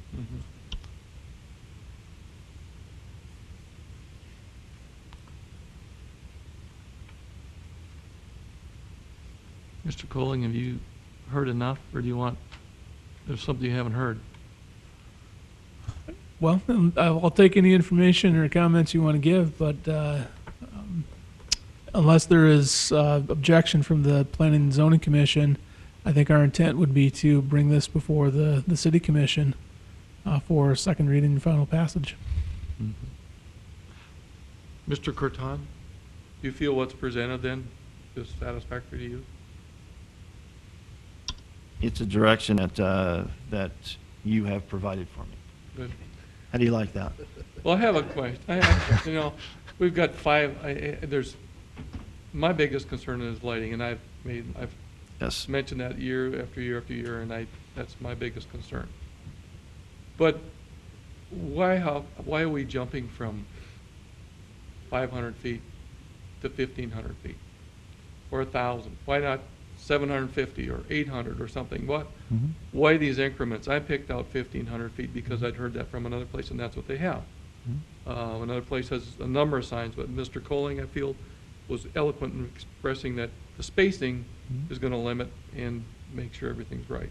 500 is the standard that you have for, and it's probably copied, it's a state standard that you have. So if you're along an interstate, you have to be 500 feet apart. We've kind of used that and kept that as a spacing requirement. Now, a lot of jurisdictions have 1,200 square feet for digital. What do you do with the extra 200 feet? So it only makes sense to do it in increments of 500 for simplicity's sake. Where I was at, where I planned, we've always had billboards to be 1,500 feet apart. So that's not a unique standard at all. We just increased it an additional 300 feet. It just makes it very easy to figure out, can I put a sign in this particular spacing? If you want to put a digital sign and the 2 closest signs are 2,000 feet away, then you know that I may be able to do that. Well, actually, you would have to have 1,500 feet, depending on if they're static or digital. for that. Instead of doing the 1,200 where you factor in where does that mean I have to be 700 from this and 500 from that, and just make it easy at increments of 500. That's why we moved it to 1,500 feet. I think ultimately everyone wants to have better signs within the community. If you put all the signs as non-conforming, eventually they end up becoming deteriorated condition and going away, but that takes sometimes many decades in order to do that. And that was the direction that brought us back to where we are today, of how can we address the existing signs, and do we want to allow existing signs? And that's a direction that both Matt and I have got from you, and then also from the city commission as well. Do we think that this is an ordinance that could work, that ultimately city commission will approve? That's yet to be known. I would think that they probably would, based upon staff's recommendations. Yeah, and I'd agree with that. And I do think we need to move on here, whatever we decide. I'm still interested in the maximum. If the rest of you guys aren't, let's just say so and move on, so Matt has the direction, and Ed, and do it. Well, I was interested in the maximum, but it's like the spacing is going to give them, if you could come to a maximum with spacing, we'd have a maximum. But do we want to make it less or more than that? And then we'd have to change spacing to change that number. Let's be clear, though, we are 500-foot spacing on a regular billboard? That's correct, 500 for regular and 12 to 15, we'll figure that number out for digital. Okay. And lighting, I'm very specific with lighting. I mean, that can be fine-tuned. Like, guess what? You can go out there and measure the light. If it's coming off, the lights shining off the billboard, then they're not in compliance. Or they have to be put in with the permitting issue. They have to permit with sign. It's very simple to do. I mean, you can shine a light where you want to shine it. Okay, You don't but have to shine it up in the understand sky. now, at 500 feet from exit 59 going west, we could have 10 billboards in that next mile. On either side. 10 and So I don't both know sides of them, you'd have. I'm talking about the north side. North side, okay. The way that we have proposed the ordinance would be you're allowed to have, that distancing requirement, 500 or 1,500, would be either side of the road. Oh. Otherwise, you could have, Shit. if you just do one side of the road, you could have two digital billboards across the street from one another. And that's very clear in the ordinance. That would be staff's recommendation, yes. So you're saying that in the example I just gave, if that ends up being residential on the south side of the interstate, it's not now, but if someday it's residential, couldn't have any billboards? It would be the 300-foot radius would include both sides of the road. What I'm saying is that the way that we measure where the billboards are, it doesn't matter which side of the road. The way that a lot of the ordinance have it is that same side. If you do same side at 500 and you have all the signs on the north side, then you could come back on the south side and duplicate it at the same increments. So in essence, you could have a digital billboard right across the street from one another. So you could see two. And I think that's not the intent that I would be adamantly opposed against that. Okay. And I would hope you would as well. So is the statement I made correct? Could we have 10 traditional billboards in that mile west of exit 59? Traditional static ones, potentially, yes. Yep. Okay. Have to look at the underlying zoning districts within that 300 feet. How is the ordinance reflected, or what the use projected, or what we're going to use some of these properties for in the future? I mean, are we going to allow signs to go in now, knowing that 10 years from now it's probably going to be right up against a residential? And that's going to be okay, because then at that point in time, the new ordinance, these signs are going to be non-complying with the population and the residents. The way that it reads would be they're not going to be vested in. So, if we have an encroachment of a residential district, then that sign will become non-conforming at that point. It was conforming at the time that it was established, but if a residential zone encroaches upon that, then that would take precedent. And it's non-conforming, but it can stay there until whenever? Absolutely. Stay forever. Okay. Yes.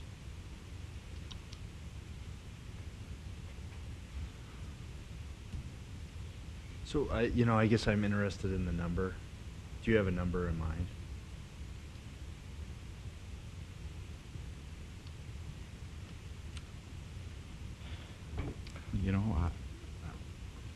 The only suggestion I could make is something close to the present number.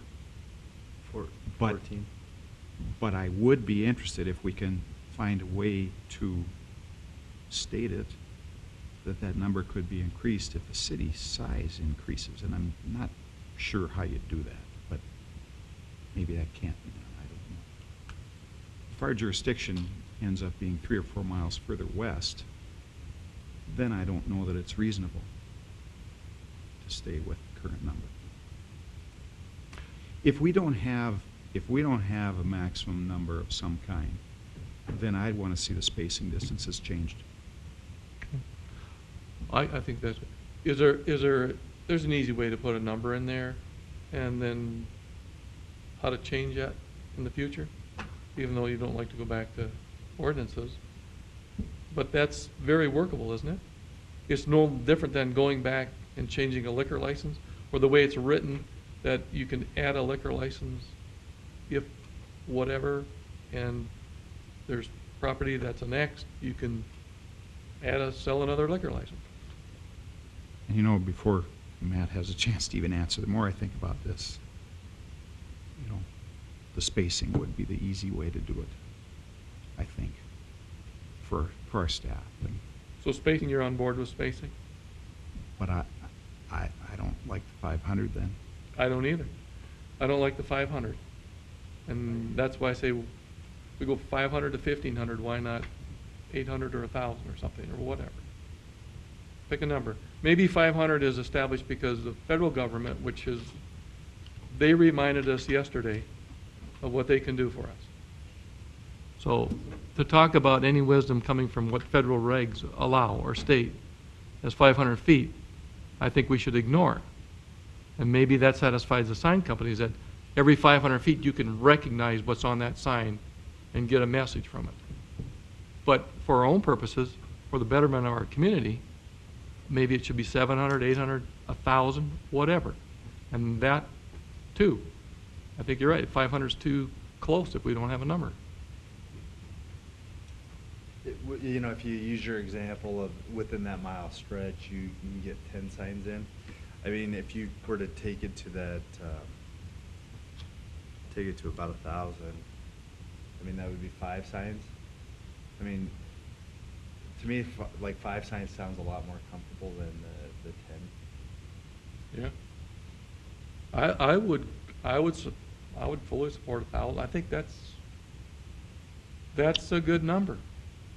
Well, an example of the spacing requirement, of course, you got to take it in perspective, would be along the interstate, coming into the city and coming out of the city, especially on the east side. I think all those are at 500 square feet for the most part. You could take a look at that and decide, do I like that spacing requirement? Of course, it's difficult because you have a wide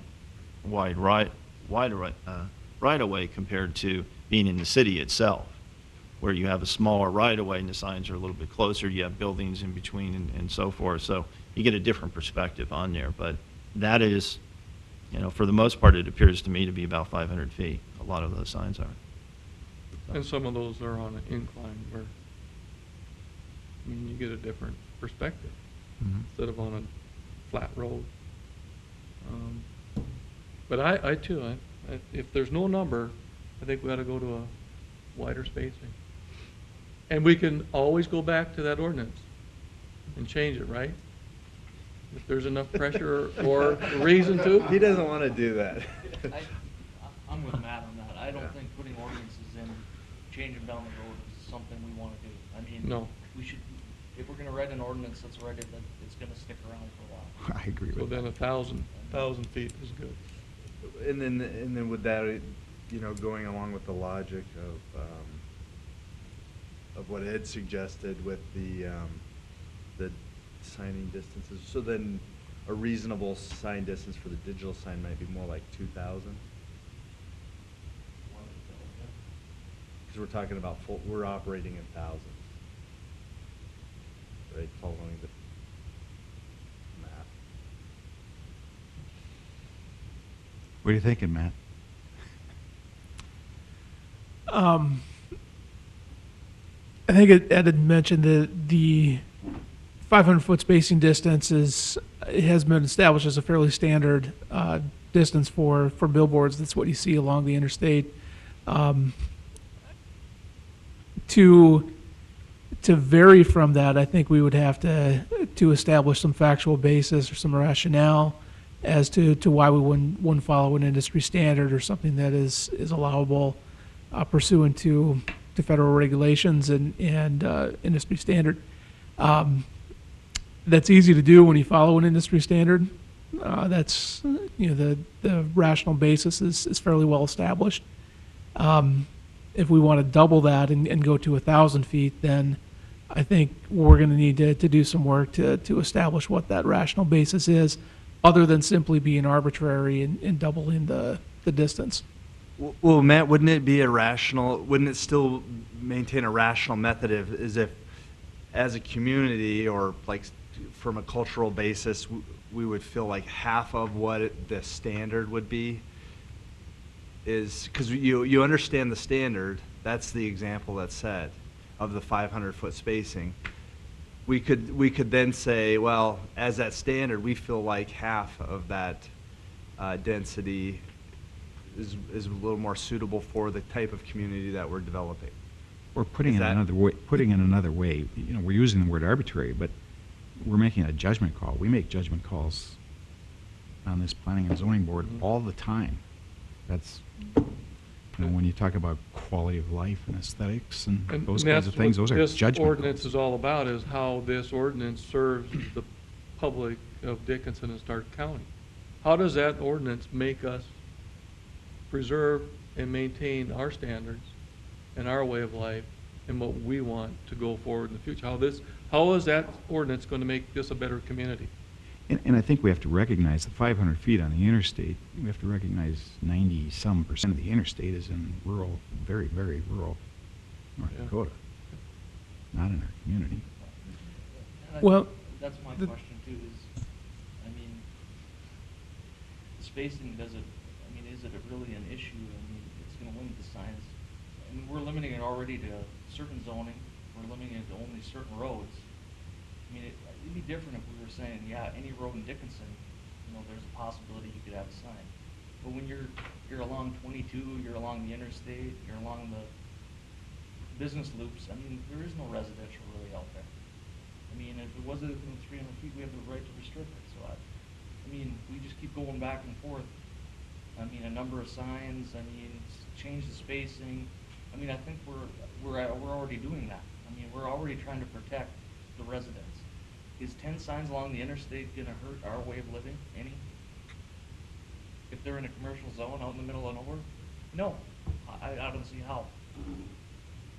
But they're not in a commercial zone. I think you have to go back to the question, is there a possibility of having too many signs, period? Well, that's where I think the spacing comes in. I mean, that's why I think we're trying to limit it with the 1,500 and 500, which Right. is industry standards. And according to Matt, is pretty much what all the other communities have adopted in the state, other than Fargo. Is that correct? Well, Fargo still has the same spacing requirements, 500, 1,500. They just have this limit to the number. I mean, I just think 500 feet on the interstate doesn't really matter to me. I mean, it's not in my backyard, so. That's the thing, it is in somebody's backyard though, not yours. But whose? Well, you could probably go not in the find residential some, zone though. right? Yeah, it's not in a residential zone Yeah. though. It's in a Well, commercial. the or sign industrial. isn't itself, but you can see that sign. That sign is shining into somebody's residential zone. Well, Okay? the regulations prohibit light being directed into residences or adjoining properties, though. The illumination thing, I think, is taken care of by the ordinance. You stand up on Water Tower Hill, you can see every sign in town probably. I mean, How do you stop it from being directed? I mean, I'm not sure I Well, understand there's that. ways, I yeah, mean- there's ways of doing it, and they do it. They do it very efficiently about, I mean, unless you're in Las Vegas, anything goes. Well, But I that's what I'm mean, saying, but I mean, if you stand and on the that's- highest hill in Dickinson, you could see probably every lighted sign in town. I mean, how would you stop that? Yeah, you can't. can stop that. So if I built up there, I would see those signs. I mean, I'm not sure, I'm No. not sure I But understand. you can stop most of it. You Mr. can Chairman, stop most of it and still facilitate the sign companies and the advertising. I mean, it's done. I think what you're referring to more is the flashing signs. No, and Mr. Josephson, I mean, you talk about the night sky thing. That's not just about the flashing. It's about where the light is shining and what's illuminating and where that reflection is going to. That's the biggest thing, and you can control all that. And any business should be able to have their own sign. We're not talking about but that sign, I'm saying, what benefit is to that sign? We're talking about the standards of our community. What good is that sign doing out there saying, come to Deadwood? Or see you at Prairie Nights? Or visit Mount Rushmore? I mean, that is not a benefit to this community. I don't think. And that's what that's what this ordinance is gonna do. It's gonna benefit this city. Two of my businesses use those signs, so I think they Oh, do yeah. benefit. I mean, Well, yes, it does. I mean, You think it does. well, I would imagine they do. Well, they benefit the public too. I Yeah, don't think any of us are arguing about that. No. I think the question is it appropriate to put some limit? And I think we'd all say yes. So now it's just a matter of us each having a difference of opinion as to what the spacing might be. I'm not for limiting a number, just saying 44 signs and we're done. I'm not interested in that, but spacing requirements, I'd be open to, something other than what we have proposed, but I understand where Matt's coming from too, that, these are industry standards, and other communities have adopted them, why should we can be different? We just have to have good rationale, so. Well, that's why we're here, because every community has a right to be different. And on the standard issue, so we need to come to probably a distance, a number. Well, Mr. President, when you go to law school, the first day of law school, they talk to you about what it means to be a reasonable person. That's the standard that we use on everything. And if you're going to be a reasonable person, it means you have to make decisions according to reason. You have to be able to give reasons for why you would think a 1,000-foot spacing requirement is better than a 500-foot spacing requirement. And at some level, those have to be articulable reasons that you can be used to persuade others that that one standard is better than another, or is more applicable to our community than the industry standard would be. At this point, I'm not sure what that articulable reason would be, other than to say we just want to be different. And to me, I think that runs the risk of being arbitrary.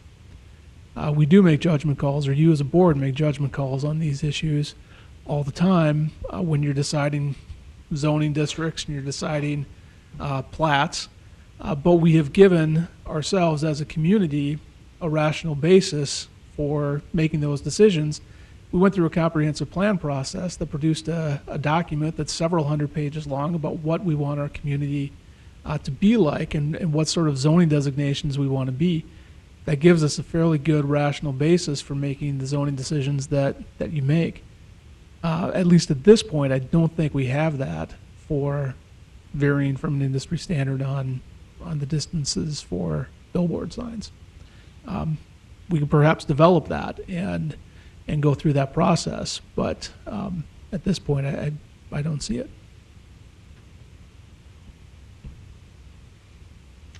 Well, I see it as a point of the ordinance, we're able to write the ordinance that suits the city's needs, desires, whatever.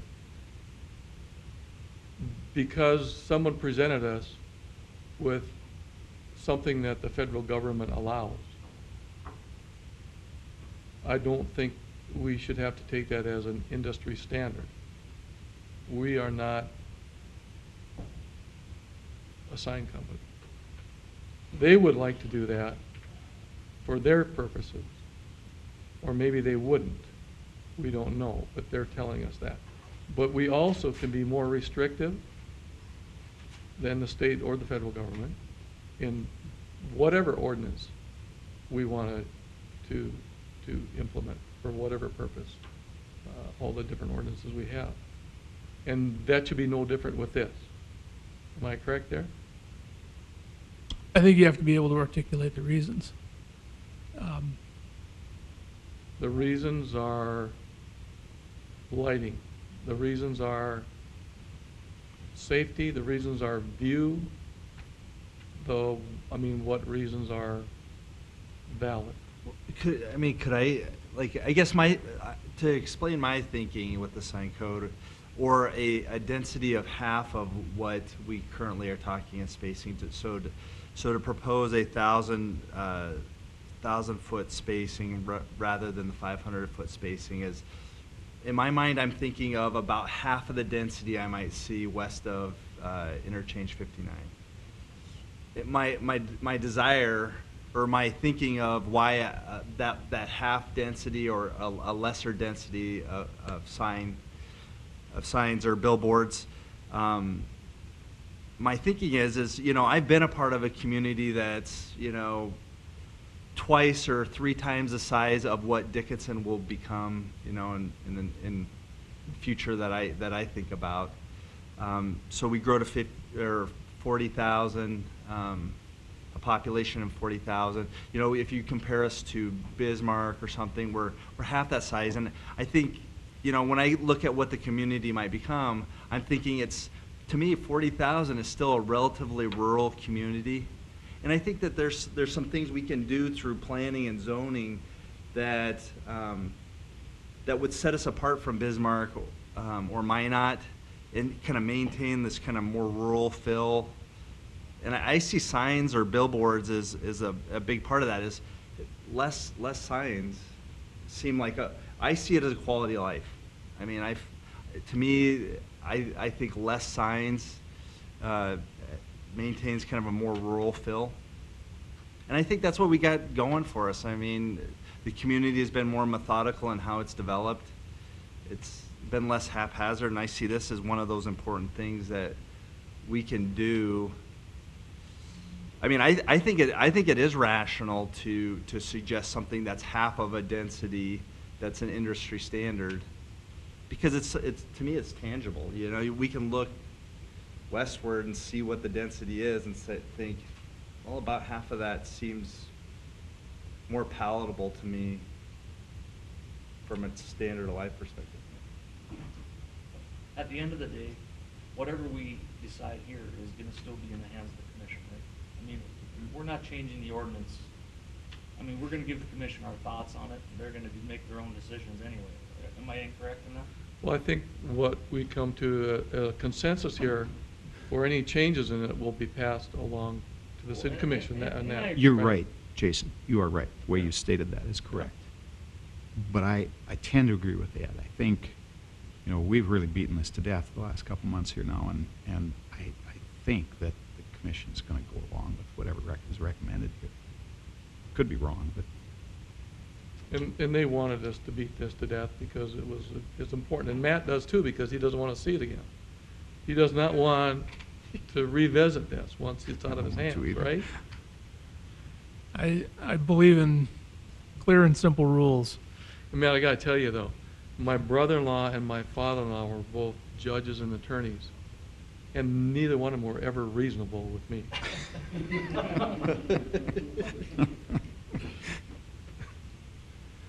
I don't think we're ever going to agree, honestly, all of us, because I think everybody has a different philosophy. I mean, you hear some who want to keep things more rural.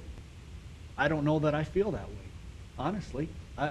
If 10 signs go up on the interstate, 500 feet spacing, I'm with Jason. I have no problem with that. As long as they're done right and they look good, no problem. Well, I mean, the other side of the coin is, okay,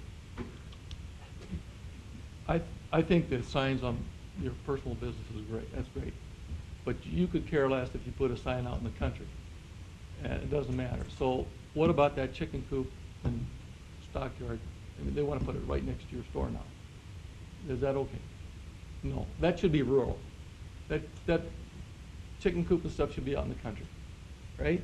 Your sign should be on your business. You have a right to that, and it is expected that you do that. Imagine at some point they didn't want an interstate going by either, but they Well, got yeah, that, so. yeah. And that's the federal thing. You know, so, Yeah. I mean, Yeah. it's I progress. just look at that as a whole different Yeah. thing. I mean, I But, really do. yeah. This is a business. I mean, this is these people's business, and it's advertising, and that's never going away. When we get back to saying about advertising for Deadwood or whatever, but you know what? We've got signs in Fargo that advertise Bully Pulpit. That's fine. You know, I mean- Fargo's got 44 signs. That's what I said, I don't think So- we're ever gonna agree, because we all look at it in a different way. We're just gonna have to Yeah. vote and. But for our What community happens? standards, we need to decide, I think what our recommendation is, do we need a number and spacing? Do Well, we I need think a we do. spacing? Matt has to I mean, bring you know, a ordinance. Yeah, so we need, Mr. Curtan, that's about it. We need to come up with a number and spacing, or both, or one or the other, right? Well, what you have in front of you today is you have staff's latest proposal. I don't If you think we want to have it, just but- vote on that and then see where the chips lie, that's fine. Or you could, as a consensus, as a commission, direct staff to revise it accordingly. That's where we're at today. You good for one more revision? Well, I think, Mr. Chairman, the other option you have is we can take the discussion that you've had today and simply report that to the city commission. I'm not sure if there's a majority or whether there's a majority here, but we can report the discussion and allow that the policy decision to be made by the city commission. So they've asked us to come up with something that's prudent for our community, for this ordinance. And so we should at least not throw it back at them wide open.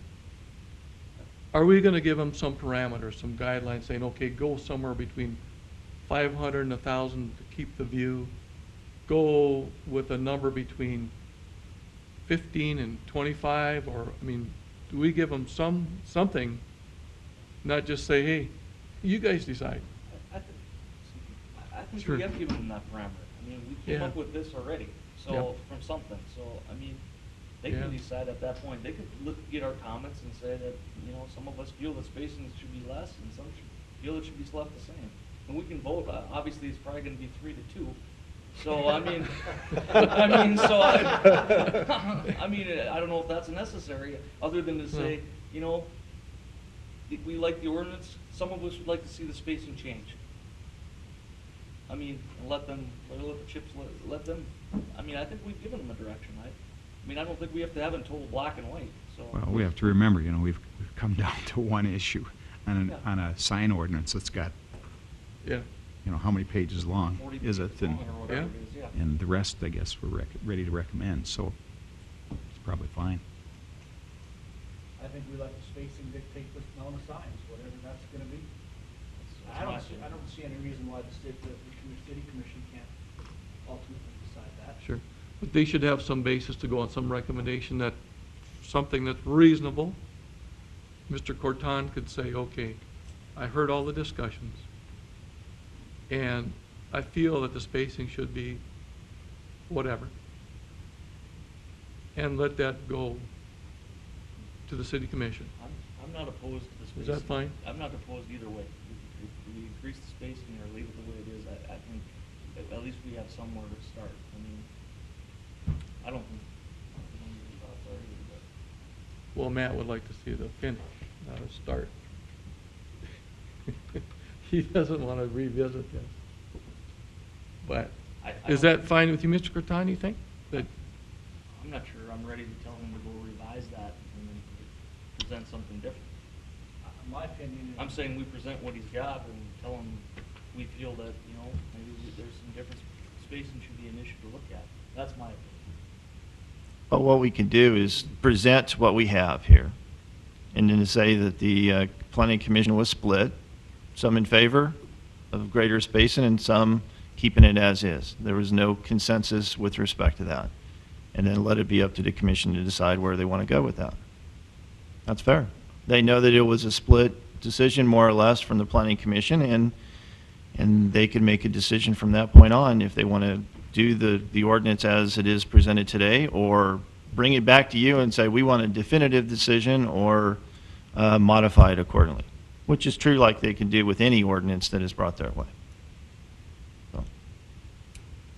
Well, I think they've got a pretty good product there, and I wish Mr. Elkin could be here, and I'll speak for him. He'd just soon see the spacing be like, you know, one every county or something like that. We know what his is. You know, and that's serious, and the county will be dealing with signs, and they probably will be very restrictive, according to the flavor right now that's there.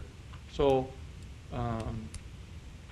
that probably is going to help protect the rural atmosphere, you know, quite a bit. The other thing that you could do, if you wanted to, is you could show up to planning at the city council meeting and provide your testimony. Because there was not a consensus, you wanted to show up and say, I want to speak and just let my thing be known, you could do that in addition. But Well, as a commission, you're split, so it's your call. Well, as a commission, yeah, I think the consensus is we know there probably should be a reason that, I mean, we'd have to go back and look at the original reason the federal government decided 500 feet. I mean, that probably was totally unreasonable, how they came up with that number. So I don't think that industry standard stands on anything, other than they had the right to put in a federal defense highway and dictate spacing on billboards. I mean, so that to me is not reasonable. That's federal government. This is yeah, this is North Dakota.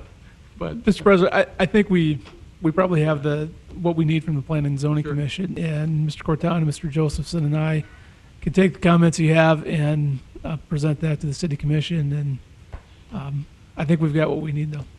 Good, good. I do too. And everybody come to agreement on that? Sound good? Sure. Because that's what we're doing here, is a consensus on this. So Why we do this. And everything, thanks, Mr. Coley. Yeah.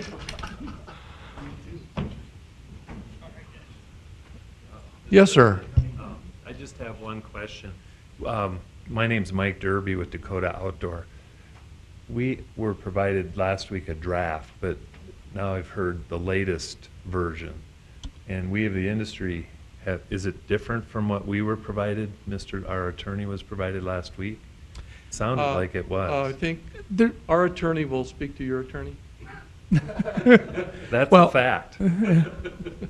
No. I can tell. Mr. Colling will let you know. I don't know if he's joking or not, because I'm not joking.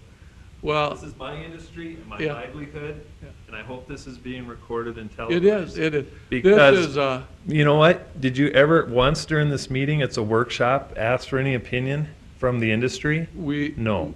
Listen, we have gotten opinions and we are not done with this yet. You are, you're sending it to the city commission. With what we've talked about today, we're sending on. Yeah.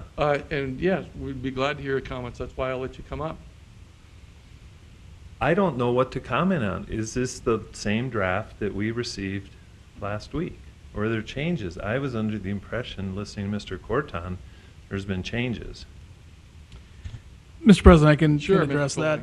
that. Last week, I think Mr. Corton had produced a first draft or a policy document of what the billboard section of this ordinance would be. That was provided to Mr. Derby's attorney. Also communicated that I believe Newman Signs received a copy of it from Mr. Derby's attorney. What we did is take that policy document or that first draft, refine that, and put that into the code. We will get that code to both Dakota Outdoor Advertising, Newman Signs, and anybody else that wants it. Mr. Lewis is Mr. Derby's attorney. I think Mr. Lewis and I have probably talked 3 or 4 times this week, probably every other day for the last 2 weeks, on the status of what our sign code is going to be. I'm more than happy to provide that to Mr. Lewis, to Mr. Derby, to Newman Signs, to anyone else that wants it. It's a public document. We'll get that out. Okay? We have received comments from Newman Signs, from Dakota Outdoor Advertising, from a couple of other sign companies. Generally, they went through the draft ordinance that we had, provided their comments as to what worked in that ordinance, what did not work in that ordinance, and when I put the draft together, we made every effort to accommodate the comments that they had. I think we've been very solicitous of the industry in putting this draft together. We'll get that to the industry as well, this most recent draft that we have. So I think we're doing what we can to get comments from the industry. I think most of the comments that we've got from the industry have been very helpful. They have allowed us to produce a better ordinance than what we started out with, and I'm thankful for that. I think that's a good thing. And whatever comments they have on this most recent draft, we'll make every effort to work with those comments as well and put that into the final draft of our ordinance. So I think that's Sure. that's the only position we can I think Mr. take. Colling has provided your attorney with everything that The- he the- should what provide to you're- you. What, Mr. President, thank you. Is what you're looking at today the same thing that we were provided? Was that what you've been referring to as the latest draft? No, Or are there changes? We're continually drafting this ordinance and refining it. The latest draft of this ordinance, I think I finished up with about 3 o'clock yesterday afternoon. And- We'll get that to you, invite your comments back before we have a final draft that we're looking for action on. So, Mr. President, my point is, you've got a document that you've had for a day, apparently, right? That you've been referring to? Or what are you referring to from the latest draft? What are you looking at? Because we We're- haven't seen it. Well, you can get a copy of it. Mr. Colling will be, like he said, he'll be very glad to provide you. And when they come up with a consensus of what they think they should go forward with the comments they've heard from us today, then I'm sure Mr. Colling would be glad to, or Mr. Corton will be able to provide you with that draft of that. Okay, Yeah. thank you. No, everything here is public. You'll be able to get copies of it and their final copies of what they're going to present, which may not be the final thing that the city commission they may send it back to us, or they may say, okay, we're going to tweak a couple of things on these numbers, basically, and that's what they're going to go with. And that was our big issue for this, was what everybody thought that should come forward yet, that needed to be discussed further. For me, it was lighting. For other people, it was signage, numbers or distances, routes that they could be placed on. I think I've hit them. That's pretty much basically what had not come to an agreement, that was good for our community. Mr. President, I've worked on numerous ordinances in numerous municipalities, and I thought the workshop, you'd have a give and take discussion. Then it would go back to planning and zoning for a vote, up or down. Then it goes to the city commission. I just feel like, I'm just putting it on the record, I just feel like we've missed a couple steps. I don't know what you're looking at as far as a revised ordinance, and the draft that we have is not the final draft. So we can't make comments on something we don't know is And we don't going have to the be final looked- draft yet either. There will be a final draft. After this meeting, they'll come up with a final draft. And that will be available to you. All right, thank you, Mr. President. Sure. Come on up. Thank you, Mr. President. Matt Lutz, I'm with Newman Outdoor Advertising. Just to kind of piggyback some of Ed's comments and just get some clarity. So I understand things correctly, there will be a final draft taken from what we've talked about today, And then from that point, we receive that draft. Will there then be another meeting, another planning meeting, so we can provide comments, public comment on that draft? There may or may not be. The city commission may decide to send it back here, and they may decide to say, okay, we're gonna take this final draft, and they might make a couple of small changes and approve it. Okay, but we will. But what they get will be available to you. What is presented to the city commission will be available to you if you want it. Okay. Yep. Thank you. And Mr. President, Is that, Mr. Colon? to address that as well, I think what we're going to do is Mr. Corton, Mr. Josephson, and I will get together, take some of the comments that we heard here today, make any revisions that we feel are necessary to the ordinance, get that out to the sign companies, let them make comments on it, and see which of those comments we can incorporate into our ordinance and what we may not be able to. But all the sign companies will have the opportunity to comment on the draft of the ordinance before we bring something to the city commission. Yeah. Thank you, Mr. President. Wayne Munson with Indigo Sign Works. My understanding is then you're going to send that to the city council at the next council meeting. So when is that? Nope, we're not. Okay. Based upon the last two testimony, we were trying to accommodate the sign industry. Oh, yeah. They don't want to be accommodated. We'll wait until we get a final draft. We'll give it to them, and then whenever that's ready, we'll bring it to city commission. That's my clarification. I just wanted to try to make sure that I understood if I needed to be. Yeah, at it's the not next going to be at the council next meeting. city council meeting, because today we're doing the agenda for the next city council meeting. Okay. So. Okay. Should I come back here next planning meeting just in case there's more conversations? Well, I tell you what, from the sign industry, if you guys want to debate everything, we could be here for 6 months. No, I understand. I mean, you already know that we have a split planning commission. And I'm not on the billboard side, so that's where, I'm on the on-premise advertising side, and you guys mostly talk today about billboards, and I'm fine with that, because I think you guys have worked through my side of it, and I hate to say it that way, mine versus theirs, but I'm trying to make sure I'm protecting my customers, getting the information back to them that comes from this group, and in order for me to do that, I need to understand, the timing and where you're at.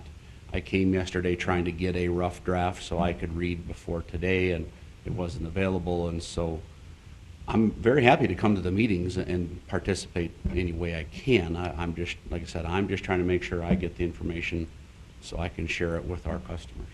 And ultimately, regardless of what revision we have, the city council meeting will be the final decision on there. So your comments will be part of the public testimony. We did this as a courtesy. And I appreciate that we brought it that. back to the planning commission. Yeah, and I appreciate that you guys have done for me, for our industry. You've done very well for us, and we appreciate that. So, but thank you. Yeah, thank you. Mr. President, I guess Mr. the Fuller. last comment I would make is we would invite comments from the industry, from sign companies, regardless of whether there's a public forum or not.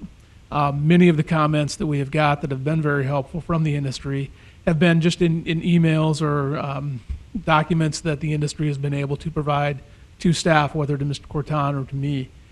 So when we will send this out to the sign companies, and I would encourage them, don't wait until the next public hearing on this, but please send us comments by email or by letter or however else you want to do it, and we're more than happy to take a look at those and see what it is that we can accommodate and what differences we might have with the industry. So I would invite those comments at any time from the industry. Thank you, Mr. Coleman. Anything else you'd like to comment on this time?